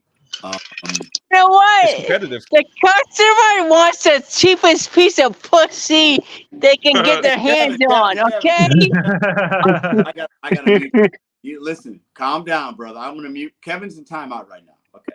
That Four Loko done went to the head, bro. So what's the next step? I almost spit out my water. Zero base pay. It's gonna be zero base pay. It's gonna be 10-minute pauses. You're not gonna have that 3-minute pause on DoorDash soon. It's not gonna happen. It's gonna be 10-minute pauses. It's gonna be limited pauses. It's gonna be 1 or 2, 3 pauses on DoorDash per 4 hours or something. They're gonna keep cracking down. What happens when everybody accepts every single order? What if there's like 100 AMCs on it? They got to. But guys, I have just one question. How, Pedro, you keep 5 customers rating? I don't get it. How you have a 5-star rating customer? I don't get it. How you do this? Luck. He's just a friendly dude. I mean, most customers So don't even tough. acknowledge The customers rating is so tough to pushing up. Like I keep freaking going down all the time. Well, you can't please everybody, man. No. Some people are just assholes, dude. Unless you're down to 4. Yeah, most customers don't rate. Yeah. Yeah. I don't focus on the customer. I don't think I've ever asked a customer to rate me. Maybe when I was doing Uber rideshare. Yeah, right. But I don't ever. It's not something that I think is super impactful. Mine's a 5.0 right now because I think it is very impactful. I think I get the same orders if it was 4.8. So there's not, for me, the customer rating part is kind of insignificant, I think, overall. But hard to say. I'm convinced most customers rate on the entire experience, and But do you guys thinking customers rating affecting? Do you guys thinking customers rating affecting the order you get? No, I don't think so. I don't think so either. I could be wrong, but I think that's more. I think it's more completion and AR. But that's just my guess. I don't have no information on that. I think the rating matters to get you in certain things. I know on Uber is affecting because on Uber, if you pay for Uber One, they sending you the best AR satisfaction drivers. But I don't know on DoorDash on the Dash Pass if they have something like that. Like if you pay, they're sending you a better drivers or. Yeah. Well, there's only What up, Autobahn? Autobahn, can you hear us? Yeah. These are all like schematics. All right, Auto, if you want to give us some perspective, is this a scam, manipulation? What do you think about this tier programs, dash rewards? Give us your thoughts. The quick version. Okay, so some people would say it's illegal to have AR rate at all, which is possibly true. I don't know. I don't know how they're going to work that out. But so far as I'm concerned, if you're putting in more work, you should get rewarded better. And people might complain about that, but like the thing is, not all the apps do that. If you want to work Uber can be really good. You have to do enough Ubers a month, but you can do Uber Eats and make good money there. So, and like, we're not restricted, right? We can do 10, 20 different apps if we need to. So you're talking about it's slow on this app. It's like, well, maybe a little bit, but that app might save you at just the right time. So just do that. Like, yeah. I'm not saying multi-app and stack orders on top of each other. I'm just saying look where you can. I'm saying multi-stack. You can say multi-stack if you want. I just don't. I've had that happen to me as a DoorDash customer, and if it was possible, it really sucks. Yeah. It really. I mean, unless it's done well, some people can do it well. If somebody stopped a mile away and went, that's not what they did. They drove to my neighborhood, then they drove all the way back to the restaurant. And then they drove back to my neighborhood. The food was like 40 minutes late. That's how you do it. Yeah. Well, I know, but some people try to do it. No, you need to take. It's easier. The only way to really do it is on a bike. The only way to really do it successfully is on a bike, not to do it in a car. No, the funny part is when restaurant told you to take other order. I was waiting for one restaurant this week, and they told me there's 15 minutes to wait. They tell me, oh, you can go on another app and take an order. I'm like, what customer's gonna see it? He said, don't care. The customer's going to wait anyway. I'm like, okay. I get another order on DoorDash. I start to biking around. Customer on Uber texts me, what the fuck you doing? Pedro, so how's this tier system work? Like, people have to get on the schedule? Say it again? People have to get on a schedule? Yeah. Tier system? So when does the schedule come up? Like, let's say in your market. Oh, okay. Well, I'm not technically in a tier zone yet, but what DoorDash tells that when you're in a tier zone as a driver, if you keep your ratings in, the platinum versus gold, you have early access to scheduling. Oh, wow. I'm the wrong one to ask about that. If you guys have a better, I don't ever have to schedule because I don't ever schedule either. Bro, you're the DoorDash king. I've heard. That's what the word around the street is. DoorDash king. Yeah, bro. That's the word around the street. Pedro DoorDash Santiago. I thought you had the. But when you have, man, I don't understand the scheduling part. I've never had to really do it, so I'm the wrong one to ask. Maybe I should try. I've gone both ends here. So when I first started, we had schedules in Australia. So you'd pick what hours you want to work. The schedule's filled out. Hours would start disappearing off the map for it. And you know what? It worked. Why it worked was because there was only so many drivers allowed in at a time. The work spread around. Then we moved across to open schedules about a year and a half ago. And now there's times where you sit around doing nothing because everyone's logged in. It doesn't matter like if it was, a gray on the map, red or anything like that, because 30 minutes before you could just book in the schedule and then 15 minutes before the schedule starts, you could log in. So it kind of defeated Top Dasher completely. It made it redundant for the Dash Anytime feature for it. I would like to see scheduling come back. So I know that if I'm spending time to block it aside to jump into work, that I've got a decent shot of staying busy on orders, especially with saturation to the points that it is right now. Let me show you what it's like in New York, man. I'm gonna pull up a video for you guys. I'm lucky. I'm telling you. I'm keen on that. I'm keen on that because like you guys have got something special happening over there. I'm lucky. It's socialism. That's what it is, bro. Ridiculous, dude. It's like. Well, that's New York City. That's California. Look at this. Here's a video of a guy trying to get a schedule in Brooklyn. This is what it looks like, guys. This is the future. Doesn't matter what 100% AR. It doesn't matter, guys. Cash in your chips. Well, it's funny. Pedro, we're gonna have to start talking about something else. Friends. Look at this. Oh, you got a schedule? Did he get a schedule? Maybe. I don't know. He's gonna have to refresh his funny part in my area. Let's see. Is he gonna get a schedule? What is that? An hour? But who is this guy? All right, he's gonna refresh it. Ready? Yeah, Bang, you see him disappearing? You see him Why do I have to disappear? care about this guy? Because this guy works in New York. That's This the guy, this is a problem. Okay, real and I know human other being. This people is a who work real in New That's York delivery New as York. driver. well. That's a New Like, York problem. That's New York the problem.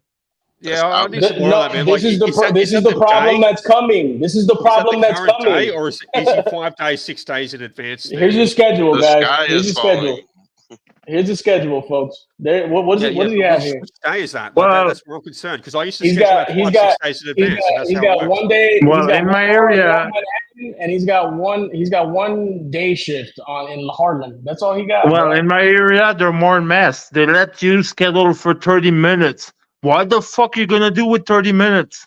They schedule you for 30 minutes, and if you don't have any order in this 30 minutes, your shift is end. Cash in your chips, ladies and gentlemen. 30 minutes. No, I'm not Listen, doing here's, that. That's here's where an you, answer. Here's an Jonathan, answer. that's Though. where you Here's an crush answer to me. bring back the conversation I had earlier, what we were talking about earlier before somebody like mentioned some random question that came like out of complete left field. What's the answer for this? Competition, local technology. Isn't that the answer? Isn't that the Yeah. answer? Like these corporations are national, right? All right, well, guess what? My city, there's a lot of density in my city. We can have our own DoorDash here in my city. What's wrong with that? Well, there's one of my We friends. charge, we He started charge, his we own charge. camping. We have our own. We have our own delivery drivers. They have their own hubs. They get paid a certain amount. They get paid by what's the model on Deliver That? Pool tipping. That's a great idea. Why? Because I don't know what I'm gonna get. Like it doesn't make it. I could get to focus on customer service. I don't have to. Oh man, this guy tipped $2 again. God damn it! Like whatever the case is, and make it delivery pay. Don't make it tips. Why does it have to be tips? It's delivery pay for your delivery AMC, think of it driver. as a business, bro. Like, so the restaurants, the merchants, they're all paying monthly subscriptions. So should they pay a monthly subscription to the big boys and then to every local delivery service that comes through? A 10% fee. You're only servicing here. Here's Well, what I'm there's one saying, of my though, man. Here's what I'm friends. saying. Here's what I'm saying, though. How large is that fee if you're only servicing your city? How big does that fee have to be? What's the fee right now? 15, 20, 30%? Yeah, because I'm going all the way to freaking Timbuktu to deliver a burger. Why should a burger be delivered 20 miles away for $5? That's ridiculous. Well, But that's the Chris, model these people have. And it's not Well- just that. It's not just that. It's also they're not going to have base pay soon. I don't. Well, why do we need base pay? Chris, what one of my friends Base pay will do start at is zero. what one of my friend do is create his own website. He's go to knocks to some restaurant in his hometown, and he said the people need to order by phone at the restaurant, and he's go delivering them the food the restaurant. So the customer pay the price of the restaurant and not the price overpriced by DoorDash or Uber. They pay the actual price of the restaurant, and my friend delivering them for $5 to customer. But see, No, the, I mer- really the, appreciate mer- the his hustle. merchants. Yeah, So the but guy from I appreciate Australia, his he hustle knows so a much. little bit. Hold on, He hold knows. on. Listen, Yeah. listen, everybody. Let's not try to talk over each other. Who's Yeah. was that Gig Bells that was trying to say something? Oh no, I was, was Was just that letting it Carl? go. Yeah, or Autobahn. I can talk, but let's all. Yeah. 30 seconds apiece or so. Go ahead. No, I was just saying that the merchants, when you see those markups, that's set by the merchant. That's not DoorDash. Correct. That is That's correct. all. That's all I'm saying. So be mad at the merchants because they're trying to cover the fees from DoorDash. Yes, and That's you'll it. hear it more and more in time again on news talking about how they're getting charged 30% fees, but they're sending orders 20 miles away, and they're charging like $17 for a cheeseburger and fries. Right. Yeah. There you go. Here, this is free. This is good information. Thank God, Jesus. They Well, should it's all the $20 nonsense. here right now. Is They it come out $20 of the for a stores Big like Mac? this. They come out of the stores like $20 this. for Oh, a Big they Mac. charge us 30%. They charge us 30%. Bro, relax. You're charging $20 for a burger and fries. What are you talking about? Of course we're charging you 30%. You're sending an order all the way to San Diego. What are you talking about, bro? Come on, man. Well, who wants fried chicken 20 miles away from where they ordered from? That's insane. That's ludicrous. Of course I'm going to charge you 30%. Yeah, It's make on this the a free apps, market, and- baby. That 10-mile the different tiers you Starbucks. pay, that you go up on the tier from the merchants. I had a look through them, and there's 3 different tiers for the merchants. And then the higher tier you pay, basic tier, you get fuck all pretty much. You're on the up. Second tier, suddenly you get eligible for Dash Pass orders. So you start appearing there for all the specials, but your delivery radius expands. And then the top tier, further expansion out. So this is a problem on the delivery radius. Absolutely, I think they need to curb that back. Like I don't like to drive 20 kilometers. I know you guys talking miles. I'm talking kilometers. 20 kilometers on a delivery. I think it's ridiculous. Yeah, about 12 miles. Yeah. When I start delivering in 2017, 30%. Like, when I started delivering in 2017, customer was calling us because they was putting the wrong address, because app was not letting them order because restaurant was too far at the Good. time. And now they said they opened the market for everyone. Good. That's why they're charging so much money. That's why they're charging these fees to these merchants. And then they go online, they go to their council board, they go to the council meeting, and they're like, oh, they're charging 30%. Of course they're charging 30%. Who wants a milkshake from 20 miles away? What the hell are you talking about? Come on, man. Let me Get it to, the reason these restaurants stay open is because of delivery. It's because of the 30%. Excuse me. I'm sorry. I just got a lot of passion, bro. Sorry, man. I'm Cuban, man. I'm sorry. Excuse me. All right. That's Let me welcome Broke Mom Adventures and Real Talk with Roy and his side guest, What's up, guys? Bobby the Frog. Hey, Welcome to the show. Hey, 2 times in a month. Oh my God. 2 times in a month. Thank God we got some women in here. Jesus. Bring it back to the topic. So It's DoorDash, Broke Mom and Roy, is DoorDash manipulating drivers? Is the tier program a scam? I'll start with Broke Mom first. yes. I'm going to say yes. And let me explain why I say yes. I am probably in a unique situation more than any other drivers, because I am in such a small market, and people actually come to my market from other surrounding areas to specifically work here because they think that the money is so great. And you keep doing these tier things, and you keep pushing out the good drivers who actually give great service. And I don't understand the need for all of these tiers. I just don't understand it. And I've been reading about it because it's not available here in my market just yet. Forgive me, guys, I'm sitting in my car with the air on because the house is so loud and it's blazing hot out here. I'm in the desert. Can I ask, so how many we hours don't a week have do you work? this stuff available yet. Huh? How many hours a week do you work? Say that again. How many hours a week do you work? Roughly for work DoorDash. 45 to hang on. I work 45 to 50 hours a week, but I multi-app. I do Instacart, DoorDash, and Spark. Spark is my low tier at the moment because Spark sucks across the board. I'm 100% with you on multi-apping. DoorDash is my number one. Sorry, go ahead. Yeah, go ahead. Sorry. I was going to say, if you're multi-apping, that's great. But what I would say so far as the tier program, so far as I can tell, and I could be wrong, it hasn't come to my market. I can try it in a couple places if I drive about 40 minutes out. But from what I can tell and everybody I've talked to, if you're working a lot of hours, it is for you. Like, I don't want to say DoorDash is great. I've worked like 2.5 hours this month on DoorDash. But like the reason I'm not working more DoorDash is because every time I put in hours on DoorDash and I do their high AR and everything, I notice it just averages me out at like not a rate that I'm really happy with. Like, it's not a bad rate, but it's not a rate I'm happy with for putting in that much effort. It's not good for you. Yeah. And I get what you're saying, because I'm a top dasher here, and that's all we have available here right this moment. We're not part of the beta program with the tiered, I'm going to call it tiered top dashing. We don't have that here. And I get exactly what you're saying. I feel like I've done all of this work to be a top dasher, to get priority batches, and I'm getting pushed out. For what? To get more dashers on board so that they have dashers that will take the crap. Yeah. I've been doing this a very long time.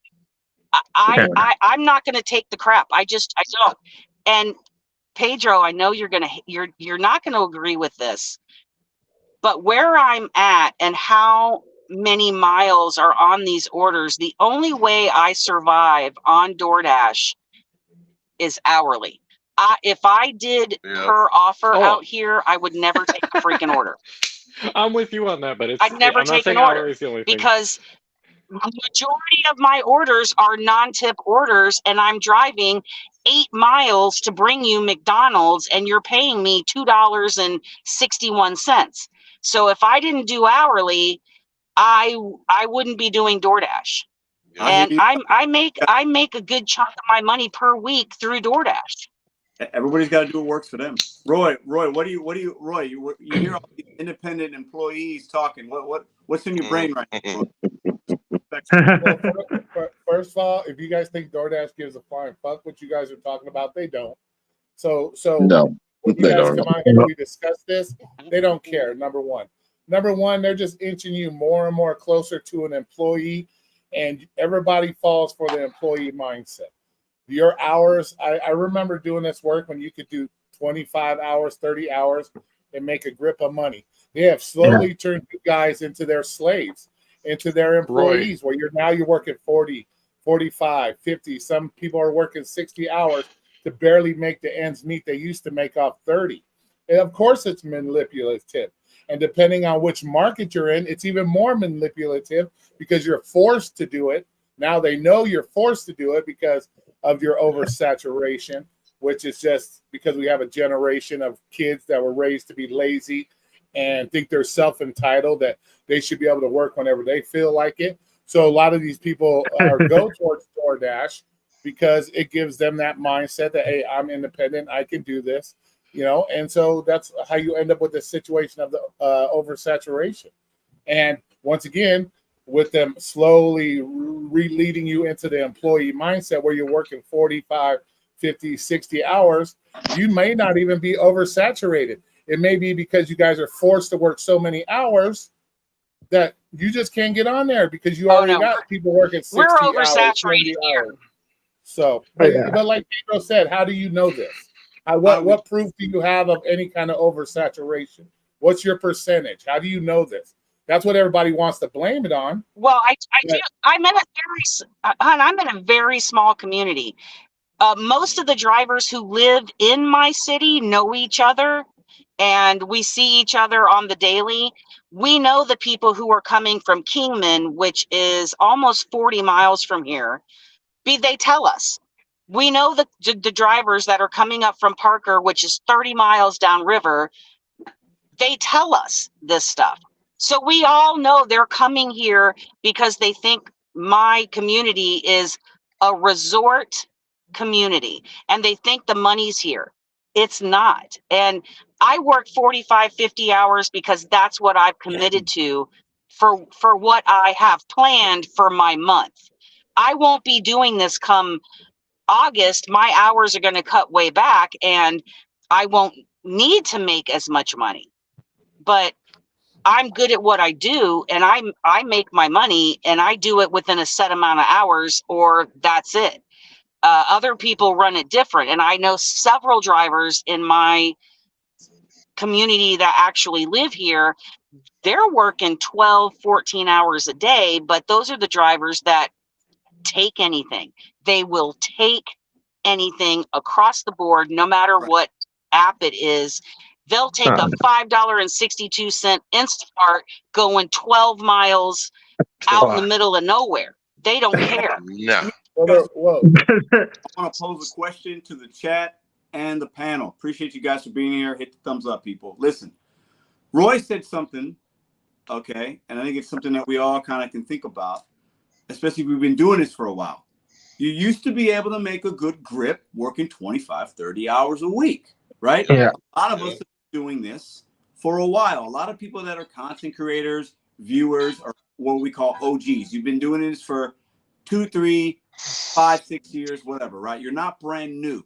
And the frustration is because, man, 2021 and 2015 was different than 2024. Don't you think the reason we see the programs on all the apps, because they all have on one level or another, it's because the companies know more people are doing this work than ever before, whether immigrants or Americans. There's so many people doing it. So the company said, hey, hold up. Now we have more people doing it So now there's more competition for orders. So let's make a program, and because it's going to incentivize, it's going to benefit them because they're going to make more money because now there's more people to manipulate or whatever or control, right? Whereas before there was less, so you had to keep the 100,000 drivers happy. We had to keep Roy happy in 2017 because Roy didn't have as many people doing Lyft as he was doing as he does now, right? So like when you have more drivers that want to make money, the companies have more power. What do you guys say to that? I can speak to that slightly. And this happens to do with my market in particular. It's a very weird market. The zoning is odd so far as commercial versus residential. So a lot of things are long range. It's not that it's a dead market. It's just weird. And the point I would get to is you have no idea how many people I see. I used to get angry at them. Now I don't, because they're people just trying to make a better life for themselves. But people in like AMG Mercedes and $80,000 Jeep custom, whatever the heck it is, and like clearly they have money, yet they're DoorDashing specifically. They all go to DoorDash, and it's like, well, okay. So you, yeah, that's all you can say. Yeah, you're I don't know, going. man, what up? There's a lady in my park. She lives a couple of places down from me. Drives a Mercedes. She is a Spark driver and a DoorDash driver and an Uber Eats driver. And me and my coworker met her out at Spark, and we were talking to her, and she's building a house here, has a second house in Montana, drives a Mercedes, and I'm like, why are you doing this? Oh, I do it just for fun. You clearly don't need the money. You clearly money's fun don't for need some it. people. I mean, Why? let's be real. Yeah. Yeah, but it's extra revenue. A lot of people are chasing extra revenue. Like, she's who's probably the- got like who- a mortgage being paid off. She's probably got a second, but- house being built right now. So Yeah. it's extra revenue. Who's to say you can't have extra revenue? Yeah, it's But an open market, Taking even if it's money kind of from the weird. people who are working and doing this for a living. And who's to dictate who gets what money? If she wants to go out there and burn up her Mercedes, it's her every right to do. Yeah, so. but you're saying burn up, but she might be enjoying herself. That's why she thinks it's fun, is because that Mercedes makes it You fun. should She's be- having, you should be- she's like you're on like probably little right. microwave Let's I'm not adventures rich. every You time should she be goes enjoying- out. She's got that, like that But Ryan you should Gosling you stuff should going be on. enjoying yourself. You should be enjoying yourself, not doing DoorDash 70 hours a week. You should be doing yourself. You should be enjoying yourself instead of working 7 days a week, 8 days a week, 26 hours every day. So how much have There's you my liberal Roy. How much have you researched in your market, comparing your hours of DoorDash versus the hour versus the W-2 to maybe I could find 2 W-2 part-timers to make the same as DoorDash, and I still have a life afterwards. Because right now what I see people working 7 days a week, 18 hours every day. You ain't got no life. And I can see why everybody in here complaining. The about only people I know like that because are that's your making more whole money life, than right? anybody here. So I see that. I see that. Well, the problem, Roy, biggest problem, Roy, is people have hard time to have.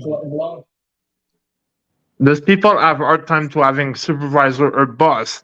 I'm doing DoorDash because I don't like to have too much boss and supervisor on my ass. That is the lamest fucking excuse I've ever heard in my life.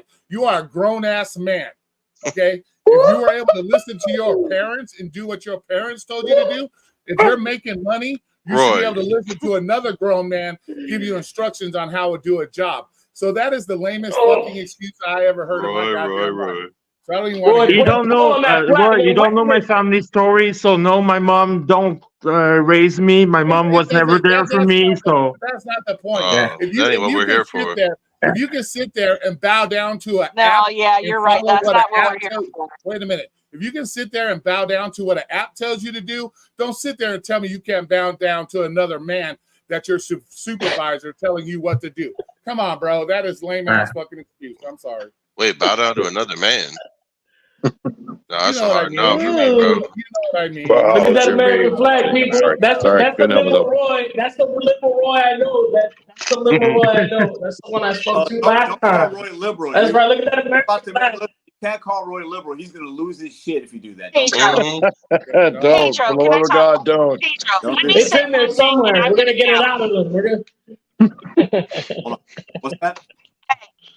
Roy wants the people to Pedro, revolt. Go ahead. No, I'm just saying that's not an so excuse listen, to sit there and say you aren't grown up. You I'm aren't gonna a say grown up enough adult to Well, sit there and say I can't take instructions, but yet you're bowing no, down to an app. You're that's not bowing the down to point. an app Roy, that's telling aren't you you a what to do. pizza boy who works for What? a W-2 company?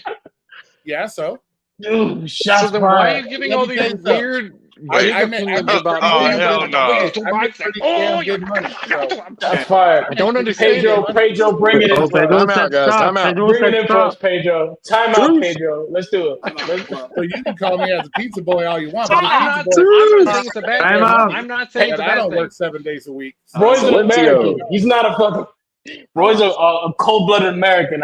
He's not a freaking pizza boy. I'm I out. know, bro. They Time don't know what out. that means, I'm not Pedro. saying it's bad if he is a pizza boy. That's not what I'm saying. I just I don't know some what of the that even opinions means. are I'm sorry. Time out. He said, contradictory. Pedro. Everybody, take a breath. Everybody, take a breath. Let's not call each other pizza. Everybody, I'm gonna bow out Be here. considered. Those are fighting words in Roy's. All right, so let's not call each other pizza. Time out. Hold on.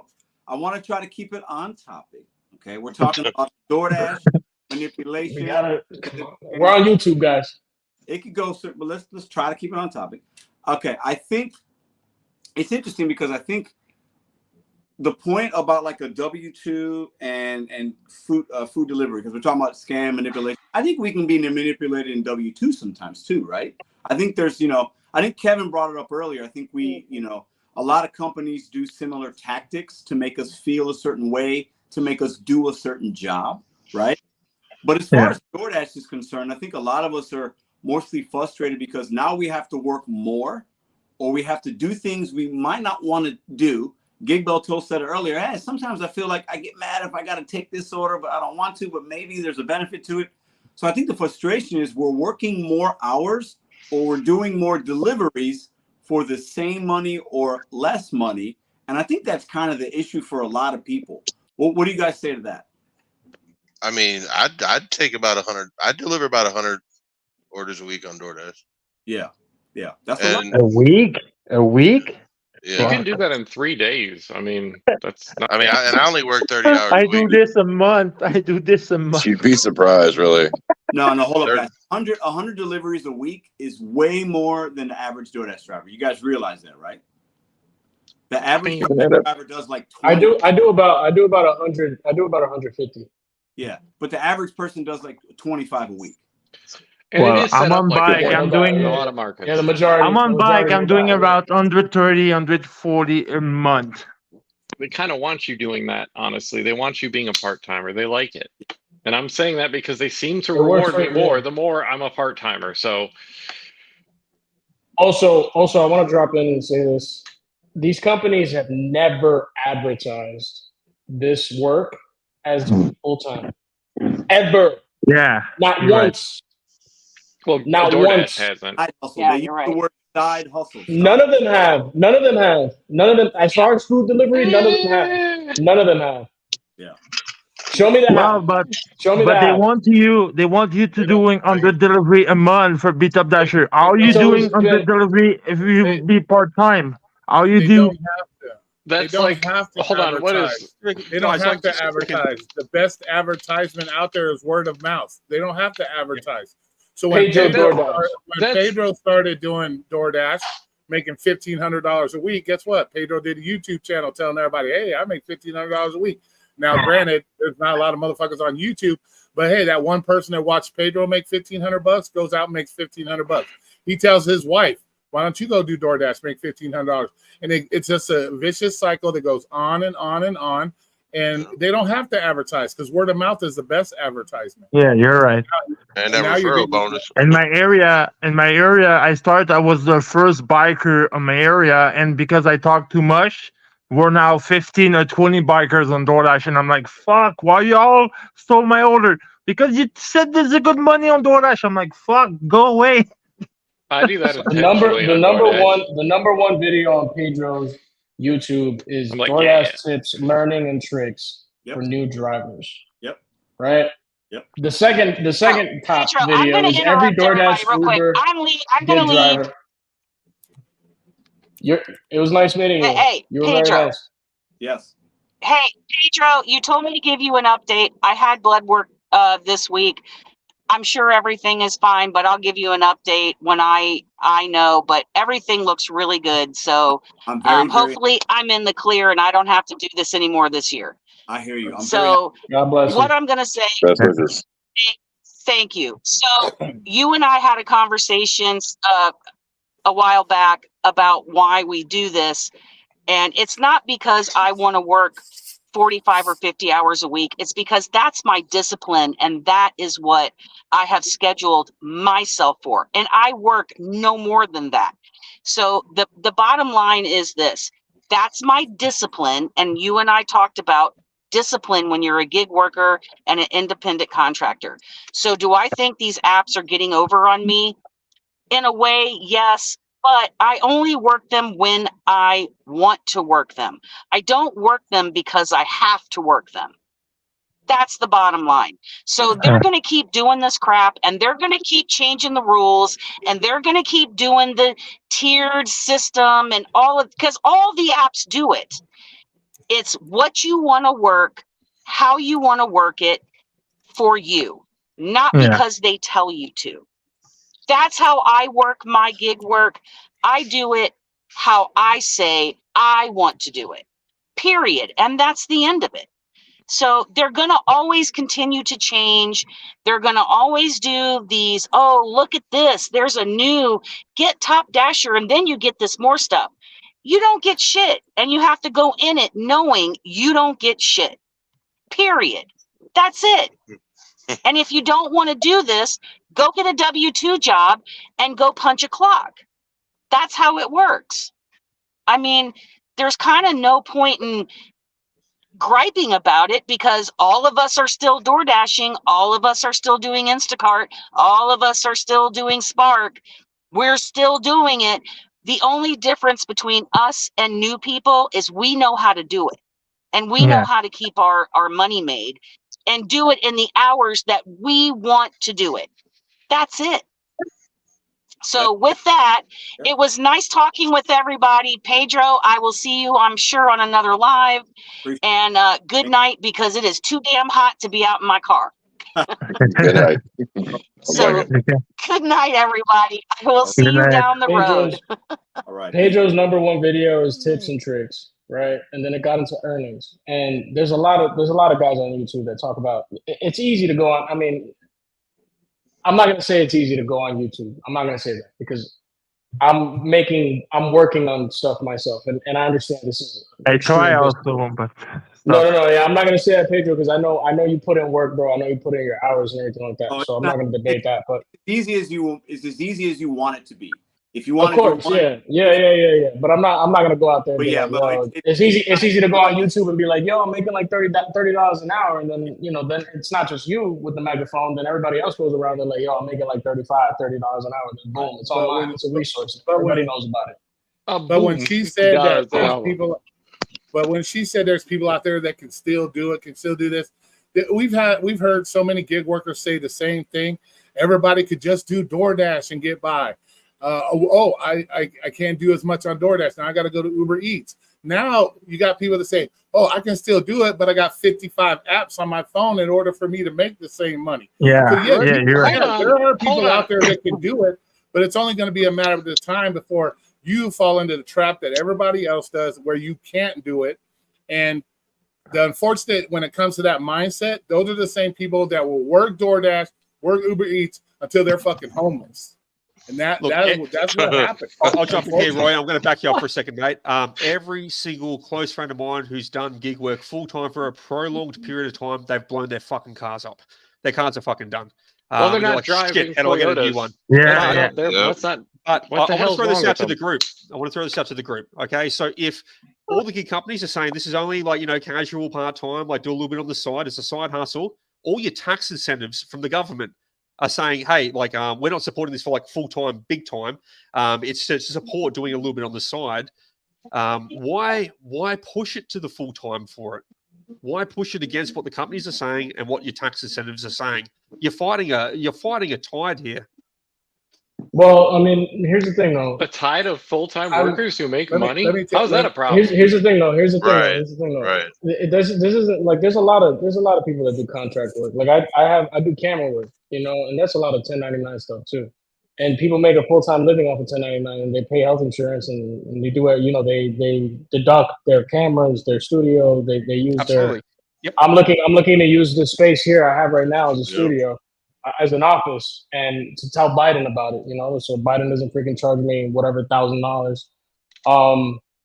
That's you know, when it gets into taxes, that's very subjective in my opinion, especially here in the United States. But this There's is ways to work around it, and I want to work But see, around paying But taxes. comments all the like time. this is the funny shit that makes me laugh. You have somebody like this guy right here, up here, Dennis, talking about what was his comment?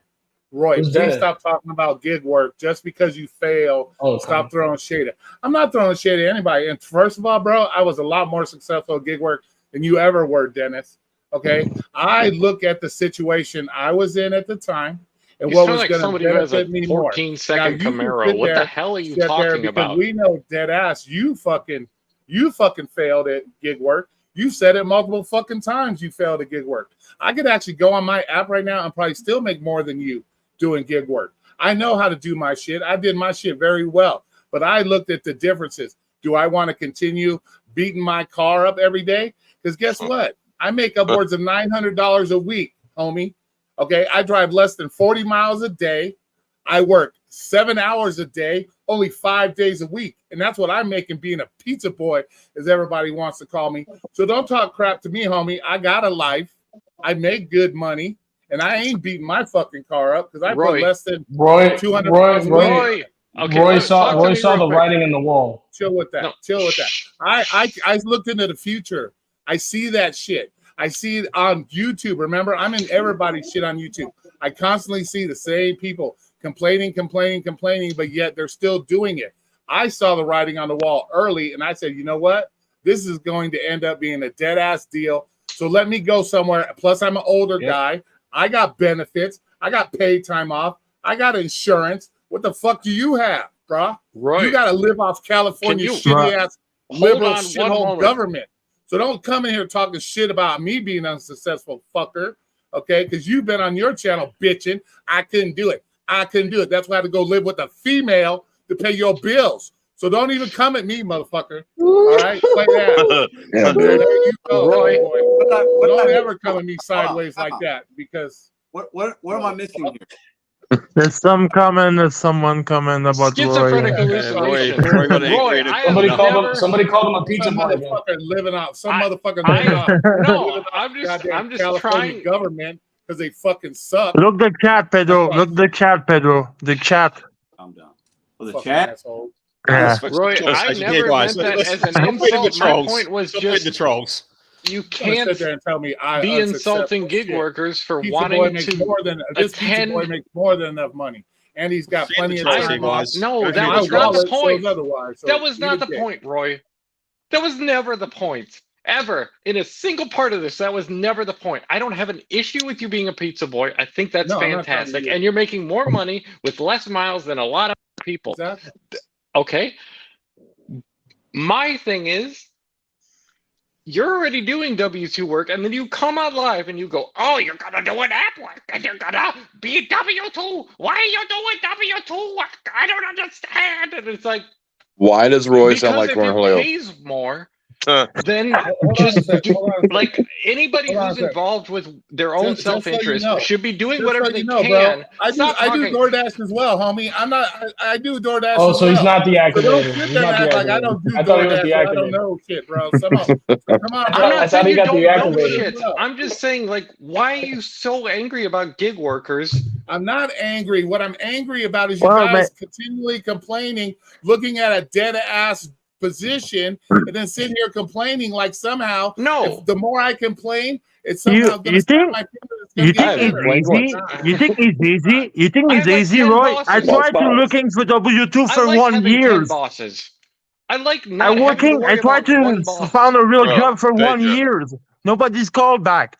I don't have choice to do delivery because I tried to apply for 1 year for a real job, and you give me shit early because you don't want to do W2. I do want to do W2, but That's not what you nobody's said. want to hiring I me. don't want to do So I W2. don't That's have not what choice you to do said. That's delivery. not what you said. There's some Okay, don't people don't have backtrack. choice to do. Okay, Don't. don't backtrack with me, Yeah. bro. I was up Yeah. here when you said I don't Yeah. want to do a W-2 because I don't want to have to listen to a boss. That's what you said earlier. So let's stick Yeah, with because what we're I have doing. hard time with boss because I have some mental issue.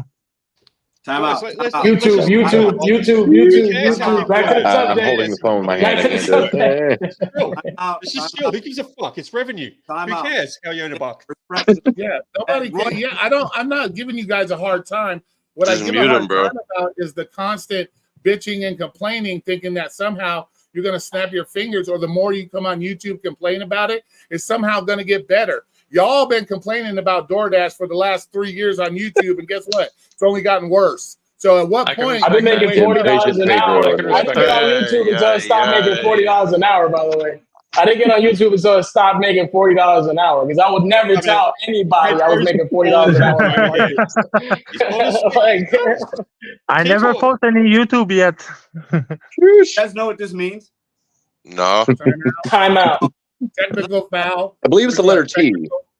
Depends on what sport, man. Time out. Listen, I think it's interesting. I think first off, we're all pizza delivery boys. Can we all agree That's on right, that? motherfuckers. Pizza boys unite. No, don't send me pizza. Don't send me pizza. No slight. Hey, send me pizza, dude, all the time. Secondly, I think Roy mentioned we all been complaining for 3 years. Part of what I'm trying to do, and obviously I'm failing at it, and that's on me. I take complete ownership and accountability. Is I'm trying to show drivers my perspective because I am not failing with DoorDash. That's what I'm trying to get through. You're not, but we are. I'm failing with DoorDash. Wait, but why are you apologizing? Hold on, man. Sorry, dude. Listen, Sorry, bro. I'm out. Sorry. I see people concerned and they are failing with DoorDash.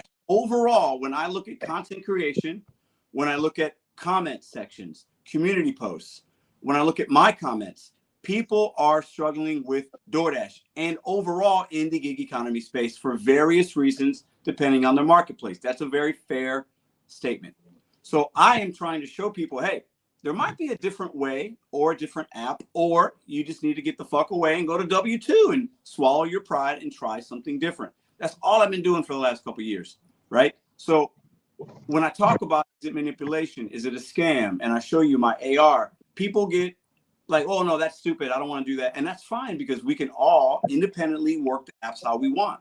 But what I'm trying to do with some of these lives in my videos is say, hey, everybody else says DoorDash fucking sucks. It does not suck for me. I don't know what else. So, it's like we can't just sit here and bitch. Oh, we're all men here. We're all grown up. Some of us have responsibilities more than others, but we all have bills. Every single one of us has a bill to pay, a goal to reach, something to work, retirement or whatever, a light bill, a phone bill. So I'm just trying to say, hey, if shit ain't working for you, you either need to try something different or just look at the app differently. Right. So I think we can all agree that, like, if we're going to say, well, the last 3 years, everybody's been bitching. I hear you. That's a fair statement, Roy. That's a true thing. I'm trying to say, hey, we're all bitching and complaining because everybody's working the same way. Not enough drivers, in my opinion, are willing to try something different. Yeah. Is that fair to say?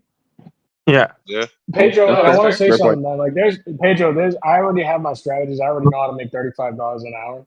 But every now and then, man, I try to do something different, man. Because, dude, you know what it's like to go to work every day and do the same thing every day, especially when it doesn't hit.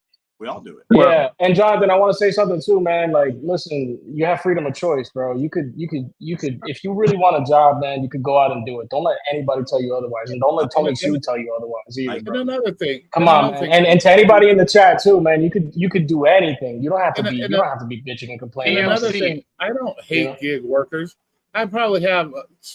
I never said that, bro. I'm just saying. I read in the chat. Yeah. People think I hate. I was a gig worker for almost 6 years, and so come on now. I have well over, between my deliveries with my lifts and my deliveries, probably at least 20 grand. So I'm not getting on gig workers. First of all, I hate even talking about gig work, but I come up here because people want to hear my take on it because I've lived both lives and I still do both. I don't do DoorDash, but once every maybe 4 months, but I still do it. And when I do out there, I still make what I want to make. I make my quick 50 and 60 bucks. So I'm part of the problem you guys get to deal with when you guys bitch and complain, oh, these part-timers. Yeah, I'm one of those part-timers. I'm taking 50 and 60 bucks a day out of maybe 2 hours of work from you. But I don't hate it. I just like to show people that there's alternative routes out there and say, you know, whenever you guys call me pizza boy, trust me, I've seen plenty of DoorDash workers come in and pick up pizza from where I work. So I know y'all are delivering pizza as well. So That was never an insult. That was never an insult. Get off that high horse. You're delivering pizza. You're probably delivering it for less money than I am. Yeah, boy. So don't make jokes like that because that's not funny. It's not a joke. It's a statement of what it is. Are you delivering pizzas or are you not delivering pizzas? It's a yes or no question. Yeah, but you can't sit there. I never insulted you. If other people are insulting you, don't put that on me. Come on, man. I'm talking about the chat mostly. They're the ones clowning like they've never picked up the pizza order from Papa John's. Or yeah, but the chat's not here. Roy, trust me, can take my ranting. It's. I'm sorry, man. We're good. We're good. I got a question, Mr. Australia, and then I want Cameron after. Yeah. Do you, Chris pizza? Y'all eating pizza like Americans do in Australia? We've got a Domino's, we've got a Pizza Hut, yeah. We've got it up and over here. Jonathan, how about you? How about Canadians? You guys eat pizza up there like we do here? Yeah, we do, but like because I'm on bike, so I don't get pizza on Uber because the app is made for don't sending us pizza on Uber. Why? But I got pizza. I got on DoorDash. Because why not? Yeah, the app is made in Canada for don't sending any pizza to Uber bikers. We don't get any pizza in Canada, but on DoorDash we do. That's interesting.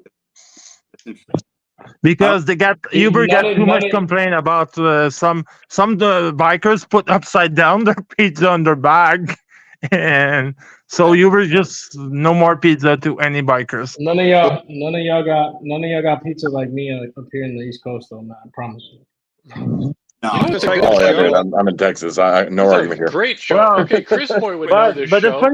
the funny part, Pedro, is I saw many videos about people ate about DoorDash, but me in my area, DoorDash is better than Uber, to be honest. Like on Uber recently, in the last few weeks, I have our time to make 100 a week. 100 a week. I'm honest. And on DoorDash, I make 300, 400, 500 a week. You know what I want to try for the same hours. For the same hours. I'm gonna interrupt for a second, guys. I gotta get off here. I gotta rise up early in the morning. I gotta help my mom go to the doctor in the morning, so I'm gonna get some sleep.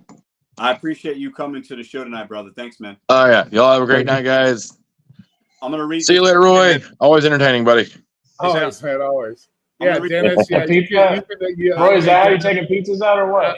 I'm glad you spent your $5 to make a stupid ass claim like that. Nobody gives a fuck where you live, bro.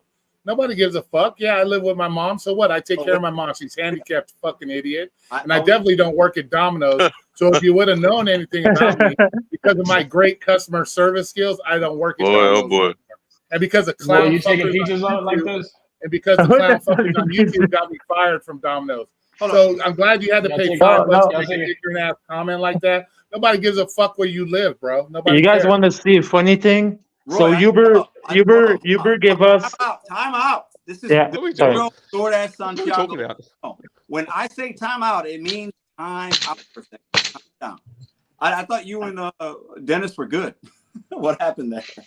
Oh no, he always wants to make stupid comments, bro, because he likes the drama. He's all about drama. But he wants to say that I'm picking. You guys can handle that on your workers. Blah blah blah. He can say whatever he wants. I'm not picking on nobody. But you all act like there's no world outside of DoorDash, and that's fucking what makes me laugh. You guys are, oh, there's no world outside of DoorDash, and when people like him are doing live streams, riding a motorcycle, doing DoorDash, you're setting a bad fucking example in the first place. I didn't say anything about that, but we could go there when you're setting a bad example, reading a cell phone while you're trying to ride and do deliveries on a motorcycle. You know how much kind of clown shit that is? Y'all Like, come on, bro. It's irrelevant. You're irrelevant. Y'all can talk Okay? If you got something to say, come up here. Contribute to the conversation instead of talking shit. I'm sorry, Pedro. Sorry. Talk about that on y'all's channel. We're talking about something else different here. So I want to ask you, I'm going to give you guys each a couple minutes, some final thoughts on the topic: manipulation, scam, tier zone. Is it good? Is it, just some final thoughts. I'll start with Jonathan. We'll go to Big Carl, Chris, AMC, Autobahn, and we'll end with Roy. So Jonathan, you're up first from Canada. Final thoughts. Yeah. So I think that, yes, there's manipulation, but yes, I see a big difference between AR. So that's why I try to keep my AR up to 70% because I see difference, more diamond order, more. But like I said, I don't have tier program yet here, so we'll see when it's gonna come. Yeah, in Canada, I don't know. You guys have different. I've never even been to Canada before, so I don't know what y'all going on down there. One day I'm gonna make it to Australia. I'm gonna have a beer with Chris. It'll happen one day because I love Australian women. I'll take my. I gotta make it to the Aussie land, man. I gotta meet Margot Robbie or somebody that looks like that. It's my dream. I'll hook you up, man. I'll hook you up. Representing Melville, man. What are your thoughts on tonight's topic? Some final thoughts. I mean, hell, I don't even know anymore, man. But what I do find interesting is what you pointed out earlier. You want to hit me up and see if we can dash and compare and see what we actually get, because I mean, other than what y'all was talking about, after done listening to everything, I ain't even got really much else to say, bro. I hear you. I think what's your AR right now, Carl? It's 50%. So it's not super, super low, but there's a difference. We should definitely meet up. I'll hit you up. Maybe we do a day or two and just, have lunch. We can, I'll pay you for your time. We can do some lunch together and we can just kind of see what orders we get. I think it could make for at least for a fun little video. What do you think? Oh, I'm down. Yeah. We can make that happen. Well, I'll do that. Chris Boy from Australia. What final thoughts on tonight's topic? Yeah, final thoughts. I think it's unfortunate for you guys having all these programs and tier programs and stuff like that. Sucks. We got no programs at all over here. Your entire delivery system fucking broke the second they started doing tips before delivery started.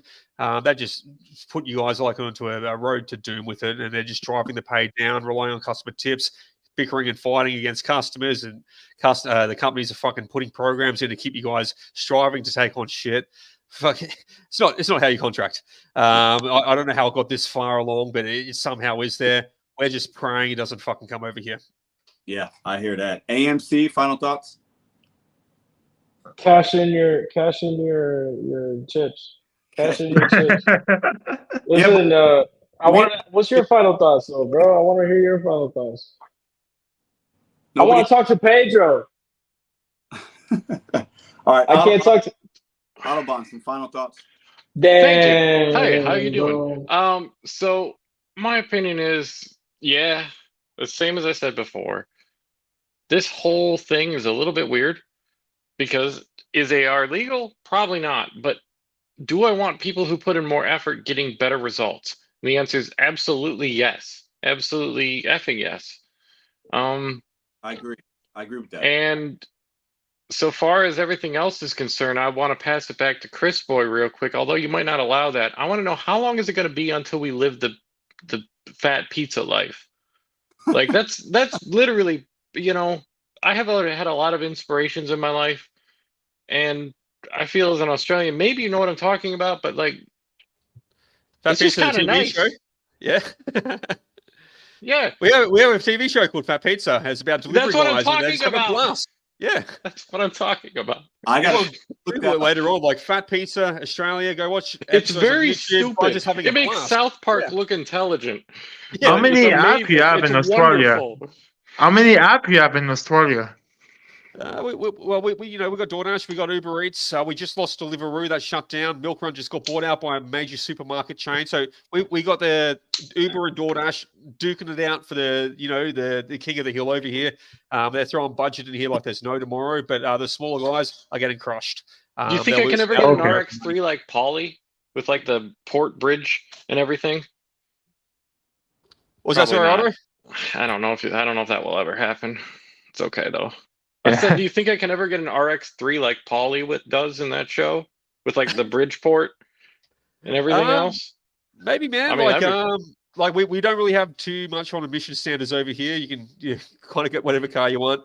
But other than that, man, like yeah, drive a V8 around if you want. But the gas is going to be through the roof, dude. Like we're paying like $5.5. Just get there faster. It's more about dollar per hour, anyways. Don't worry about that. It's more about the burnouts. Do the burnouts in the car, man. Get the smoke exactly. up the street. Y'all can start a whole nother stream and talk about whatever the hell y'all talking about. I have no idea what y'all talking about. It's Australian things. It's all good. Roy, with some final manipulation. Yeah, my final thoughts. My final thoughts is, yeah, they're going to continue to move themselves forward while you guys continue to move yourselves backwards. That's all it boils down to. They're looking into all kinds of ways to change everything they're doing, from the drones, from the self-driving this, self-driving that. It's only going to be a matter of time, and it's only going to get worse and worse and worse. And unfortunately, you guys are going to be the ones paying the price at the end of the day. Not going to be me, because my job is pretty secure, but nobody's job really is secure. But at the end of the day, these companies are doing everything possible to make sure you don't win. And from what I see with all the complaining and bitching and complaining, you ain't winning. You ain't winning, because this chat wouldn't have probably 300-400 people in it right now, all saying DoorDash sucks. DoorDash is this, DoorDash is that. So that's what it boils down to. If you were winning, you wouldn't be complaining. But guess what? You're complaining, and DoorDash's market share is going up. They're continuing to take more and more of the market. They're continuing to move forward with new technologies to, guess what? Take more money out of your pocket. So it is what it is. At the end of the day, do what you want. You're going to be the one that either ends up paying the price, or maybe you become the millionaire. Who fucking knows? But it is what it is. But I can guarantee these companies ain't looking out for your best interest. So, somebody's got to look out for your best interest. I hope it's you. That's what I did. I had to do what was best in my best interest, and I'm happy with what I do. So it is what it is. I appreciate everybody for coming up tonight. The candid banter, the chats, the insights, the perspective. Chris, Roy, Autobahn, appreciate you guys. Thank you. Thanks for having us. See you, mate.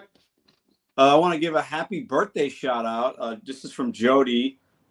She says, "Can you please wish my husband Mike a happy birthday?" Mike, if you're listening or watching, happy birthday. I don't know if it's like it was today, Sunday, or it's tomorrow and it's midnight where y'all at, but either way, happy birthday, Mike. Everybody say happy birthday to Mike in the chat. So I appreciate everybody that came on the panel tonight and had their insights. It's always funny. You never know what you're going to get when you bring people from different perspectives, different markets. They've been doing this differently. Maybe they have a W-2, maybe they have both, they do both. The opinions are going to be all over the place sometimes, and that's okay. It's hard to stay on topic sometimes when you have everybody on at once, right? And that's why sometimes I like to bring people on separately, but I like to mix it up here sometimes, because I think some people like the panels, some people like the one-on-one. So I try to give people what they like at different times of the week. At the end of the day, this is kind of my Jerry Springer final thoughts. You guys remember that shit show of a show, Jerry Springer? You hate to watch it, but you love to watch it, or whatever. You hate to love to hate it, right? I've watched a few episodes of Jerry Springer in my time, not a lot, but I've seen a couple. And my final thoughts on this subject of manipulation and scamming and things like that, it's going to be pretty consistent with what I've said over this channel for the last couple of years. When I first started DoorDash, the app was different than it was now. There's no debating that. When I started, let's say it was maybe 2020, I guess it's been 4 years, and now the app is different. Now it's still pick up, drop off. Some things are the same, but there are enough differences within the app as far as programs and ratings, or pizza program and large order and catering and drive and all the things that have changed within it. The way it looks, the markets that are there, the shop and pays, the UPS delivery now, and the post office, and you can go to Sephora, and you can go. I mean, it went from just McDonald's and Chipotle and a few franchisees and local mom and pops to now it's literally, we're picking up and delivering everything. We're almost to the point where DoorDash is going to say, would you like to deliver this baby for $2.50 going 20 miles? We're to the point where we're going to go to the emergency or the hospital, deliver a child and drop it off to the dad that's at home while the mom rests in the hospital. We're almost to that point, okay? But as I bring it in here, do I think DoorDash is manipulating and scamming us with programs? I do not. I don't feel that way. You guys can feel that way, and I respect your opinion. My personal opinion, when I look at my phone, okay, I'm an independent contractor or self-employed, or I'm a misclassified employee, whatever you want to call me, I'm good with it, because green is green. Opportunity is opportunity, regardless of Curry, DoorDash, Uber, Instacart, deliver that. I look at the algorithms and the apps as an opportunity. And when I turn on DoorDash, I don't feel manipulated. And that's all that should matter. If you turn it on and feel manipulated, that's a personal thing for you. If you turn it on and you don't, that's up to you. It's how you look at the opportunity and the app. Some people say this is slave work, it's app slavery. I don't agree with that. But I understand why some people might feel and look at the apps that way. I could say the same thing for a W-2. We become indoctrinated at a young age of going to a school, having homework, going during the daytime, and then you go to college and you get this degree and you pay all this money, and then you go to work and you work, you're at work during the daytime when you should be outside. Like, slavery is a relative term. When people use that, it's a little weird to me. I don't feel that way. If you feel that way, that's a personal thing in how you live your life. I feel good. I feel like I work hard. I don't feel like I am manipulated by an algorithm in the software. I just don't. I don't think it's a scam. That's me. That's my stance on it. That's my final thoughts. And I feel and think that way based on my experience. And my experience is my experience. I'm not here to change your mind. I'm not here to tell you, you need to do this, you should do this. I'm here to show you what I do, and I back it up with my numbers. Numbers don't lie, results don't lie. And I think that's fair. I don't work weekends, and I do okay. I do want to say this as a disclaimer because I need to be transparent and responsible as a content creator. If I had to only do DoorDash in St. Louis, and that was my only app,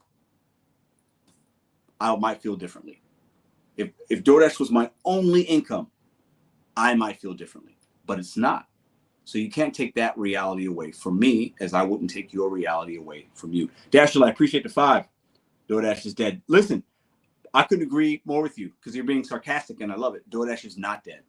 And anybody that thinks otherwise, and I'll say this publicly, is stupid.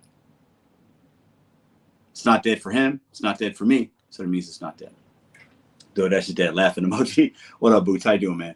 So I feel like manipulation and scam or triggered words, we use them on purpose to deliver a message and to invoke an emotion, and that's okay, right? We're humans. But I don't feel like an app can manipulate you. I don't. And I don't think DoorDash is manipulating us. I think it's manipulating the ones that are easily manipulated, but those people are going to be manipulated regardless of the work that they do. I'm all about personal responsibility, accountability, looking in the mirror and saying, this app is doing this to me and why? Okay, let me adapt. Should I even do it? Many of you guys will say, I just don't do DoorDash as much or at all because I don't like the games. I salute and respect individuals that do that because maybe they've got another app. They're doing long mile delivery. They're doing rideshare. They're doing W-2. Those are the decisions adults make. So if you're out there struggling with an app because you feel like it's scamming, you don't like the programs, but you still do it, that's as much about you as it does the companies. We have to start taking more personal responsibility for the actions and the apps that we use. When we wake up and I get out of bed and my feet hit the floor, I control everything from that point on. That's how I look at the world. If I like to do this app on this day, if I choose to do a $4 going a mile, that's my decision. Now, I don't always agree with the apps. I think all these apps are more similar than they are different. I've said that many times. All these apps have something in there that's got a rating or something that is putting us against one another. I don't feel manipulated by DoorDash. It's a food delivery app. This work is easy. Take that for what it's worth, right? I'm going to have to meet up with Big Car. I think that would be a fun little thing. I've done it with some other people. I think it could be fun just to be in a parking lot and see what we get. You know, go do a dash for a couple hours, meet up again and see who and share the orders that we accepted. Take screenshots of what hit our phone, what we decline, what we accept. Work the same zone or two. We start in Melville, maybe we go to Webster, and we're in the same city, so there's a lot of similarities. But I just don't feel like being manipulated. I just don't. I think there's a certain level and there's a certain mindset that goes with that. And that's not taking shots at anybody that thinks that DoorDash is manipulating us as drivers. You're entitled to that opinion based on your experience. But one thing I think as a community we have to do better at, and what I also need to do better at situationally at times, is we have to understand two things can exist at once. Somebody can feel this way and have a bad experience, while somebody else, even in the same market, could feel differently. That's life. Every step that we take, every decision that we make, every accept that we do, every decline, every unassigned, every time I hit snooze on my phone or whatever, or if I start at 10 a.m. versus 10:30, you realize every decision you make, the phone call you make, the light that you decide that's yellow that you go through, that puts you 2 minutes ahead in time further on the road than if you stopped at the yellow. You understand what I'm saying?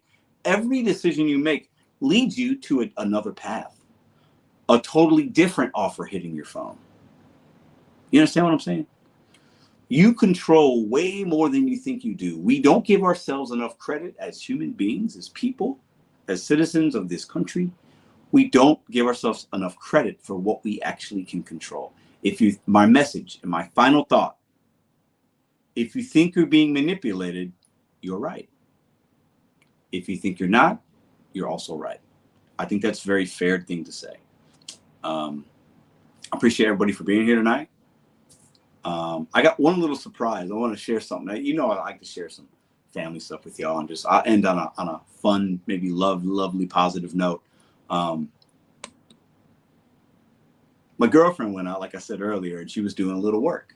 She's going to get her hair done on, I think, Tuesday, and she's going to pay for that. And she said, I'll do some DoorDash. I'm like, all right, whatever. I don't work the weekends. I'll stay home with the kid. So she goes and makes her money. I think she said make a little over $100 or something. She comes home, and to my surprise, can anybody relate to this? To my surprise, what is she holding in her hand when she comes home? What do you guess? I'll stay for another few minutes. What does Madison have in her hand when she comes home? Anybody? Can anybody guess? Let me see. I'll read a couple comments. Let's see if somebody gets it. What does she come home with just as a surprise for our family? Boom. Thomas is a very smart man. Maybe this has happened to you. A puppy that she found in an alley. That's 6, 8, 9 weeks. I don't know. Little black little dog, little girl. Dog. Yep, dog. I share that because, we're gig drivers, but we're humans. We're men, we're women, we have relationships. And the thing about Madison is that I'm with her because of her love. She shows so much love and care and empathy for me and understanding. And she knows me more and better than anybody else.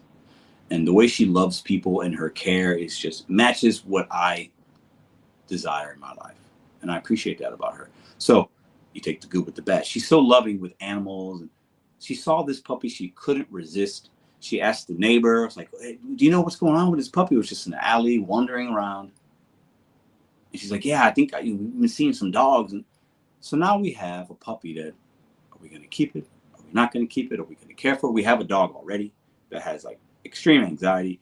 My daughter sees this dog. She's in love with the dog. Oh, it's so cute. A puppy. Look at the puppy. Pet the dog. Look at the puppy. So now I'm going to go upstairs. And there's going to be this dog. It's probably going to be in my bed, where the other dogs are in my bed. And now we have to figure out what we're going to do. So, you missed MJ Smith, the kindest soul I've ever met. And I know a lot of greats. When I tell y'all I've been through some shit in my life, I've been through some shit. I've made a lot of mistakes. I've had weird things happen. I've been the cause of things that have happened I've had a life. Okay, I'm only 42. And for me, every year is getting better because I'm learning and I'm surrounding myself with great people, and I feel empowered and I feel creative and I feel good and I work hard, and the fruits of my labor are starting to show. So I'm very blessed, humbled, grateful, man. And she's a big part of that. But now I got this damn dog. We got to figure out what we're going to do. So I just wanted to share that with you. I thought it was funny. She looked at me like, I'm sorry, I couldn't help it. And she's looking at me and I'm looking at this cute ass dog. And it's like, all right, now where do we go from here? You know what I'm saying? Stray puppy.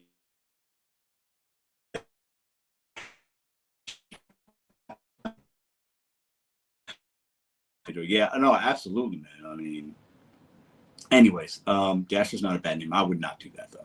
But good show tonight. We didn't solve any issues. We're not gonna, but I still feel really, while we have a lot of the same conversations on this channel, we've had a similar conversation 10, 20 times on these lives. New people come here to this channel every single day. And, I do feel a responsibility and a role in this community as one of the gig tubers to share information, let people speak, give people something to talk about. And enough of you guys still come and watch and value it. So we're going to continue to do it. So for some, it's like, yeah, okay, you're doing this. You're saying the same thing, Pedro. Yes, that's because new people come here every single day. And I like to share things and I enjoy doing this. So thanks for the super chats tonight, guys. Appreciate you guys very much. Thanks to all the panelists. It was a good show and I appreciate you guys very much. I do have a Deliver That delivery scheduled tomorrow, I think for 11 o'clock. I got it right before I was going live and I accepted something and I haven't even really broken it down yet. So, looking forward to doing that. I always like to have at least one Deliver That per day. It's a good way to start the day or do a little DoorDash before and then do that and then do a little bit more and then hopefully come home early. Listen, I guess final thought 2.0, you control you. And don't let anybody tell you different. If you feel you're being manipulated at your W-2 and your gig work, if you don't like what you're doing, I'm not saying quit because we need to make adult decisions and make sure you have something ready and planned. But set yourself up in the position at some point in your life where you don't feel like you're being manipulated. Set yourself up to where you don't feel that way because feeling like that sucks. I started to feel like that at my W-2. I was making good money, managing hundreds of people. Okay? I mean, a lot of responsibility when I ended my life at the casino. But I didn't feel like it was what I was supposed to be doing. I didn't feel aligned with the morals and the business mind of my direct boss. It didn't feel right. So instead of staying there and feeling that way, I made a decision. You can do the same as long as he's calculated and smart. Don't ever feel like you're being manipulated. Because if you feel that way, you're letting somebody else win. Whether it's a W-2, a boss, or it's a gig economy company. Because like a lot of the panelists in the chat said, these companies don't care about you. You have to care for yourself first. I'll see you guys next Sunday. I'll see you guys in tomorrow's video. Have a great night.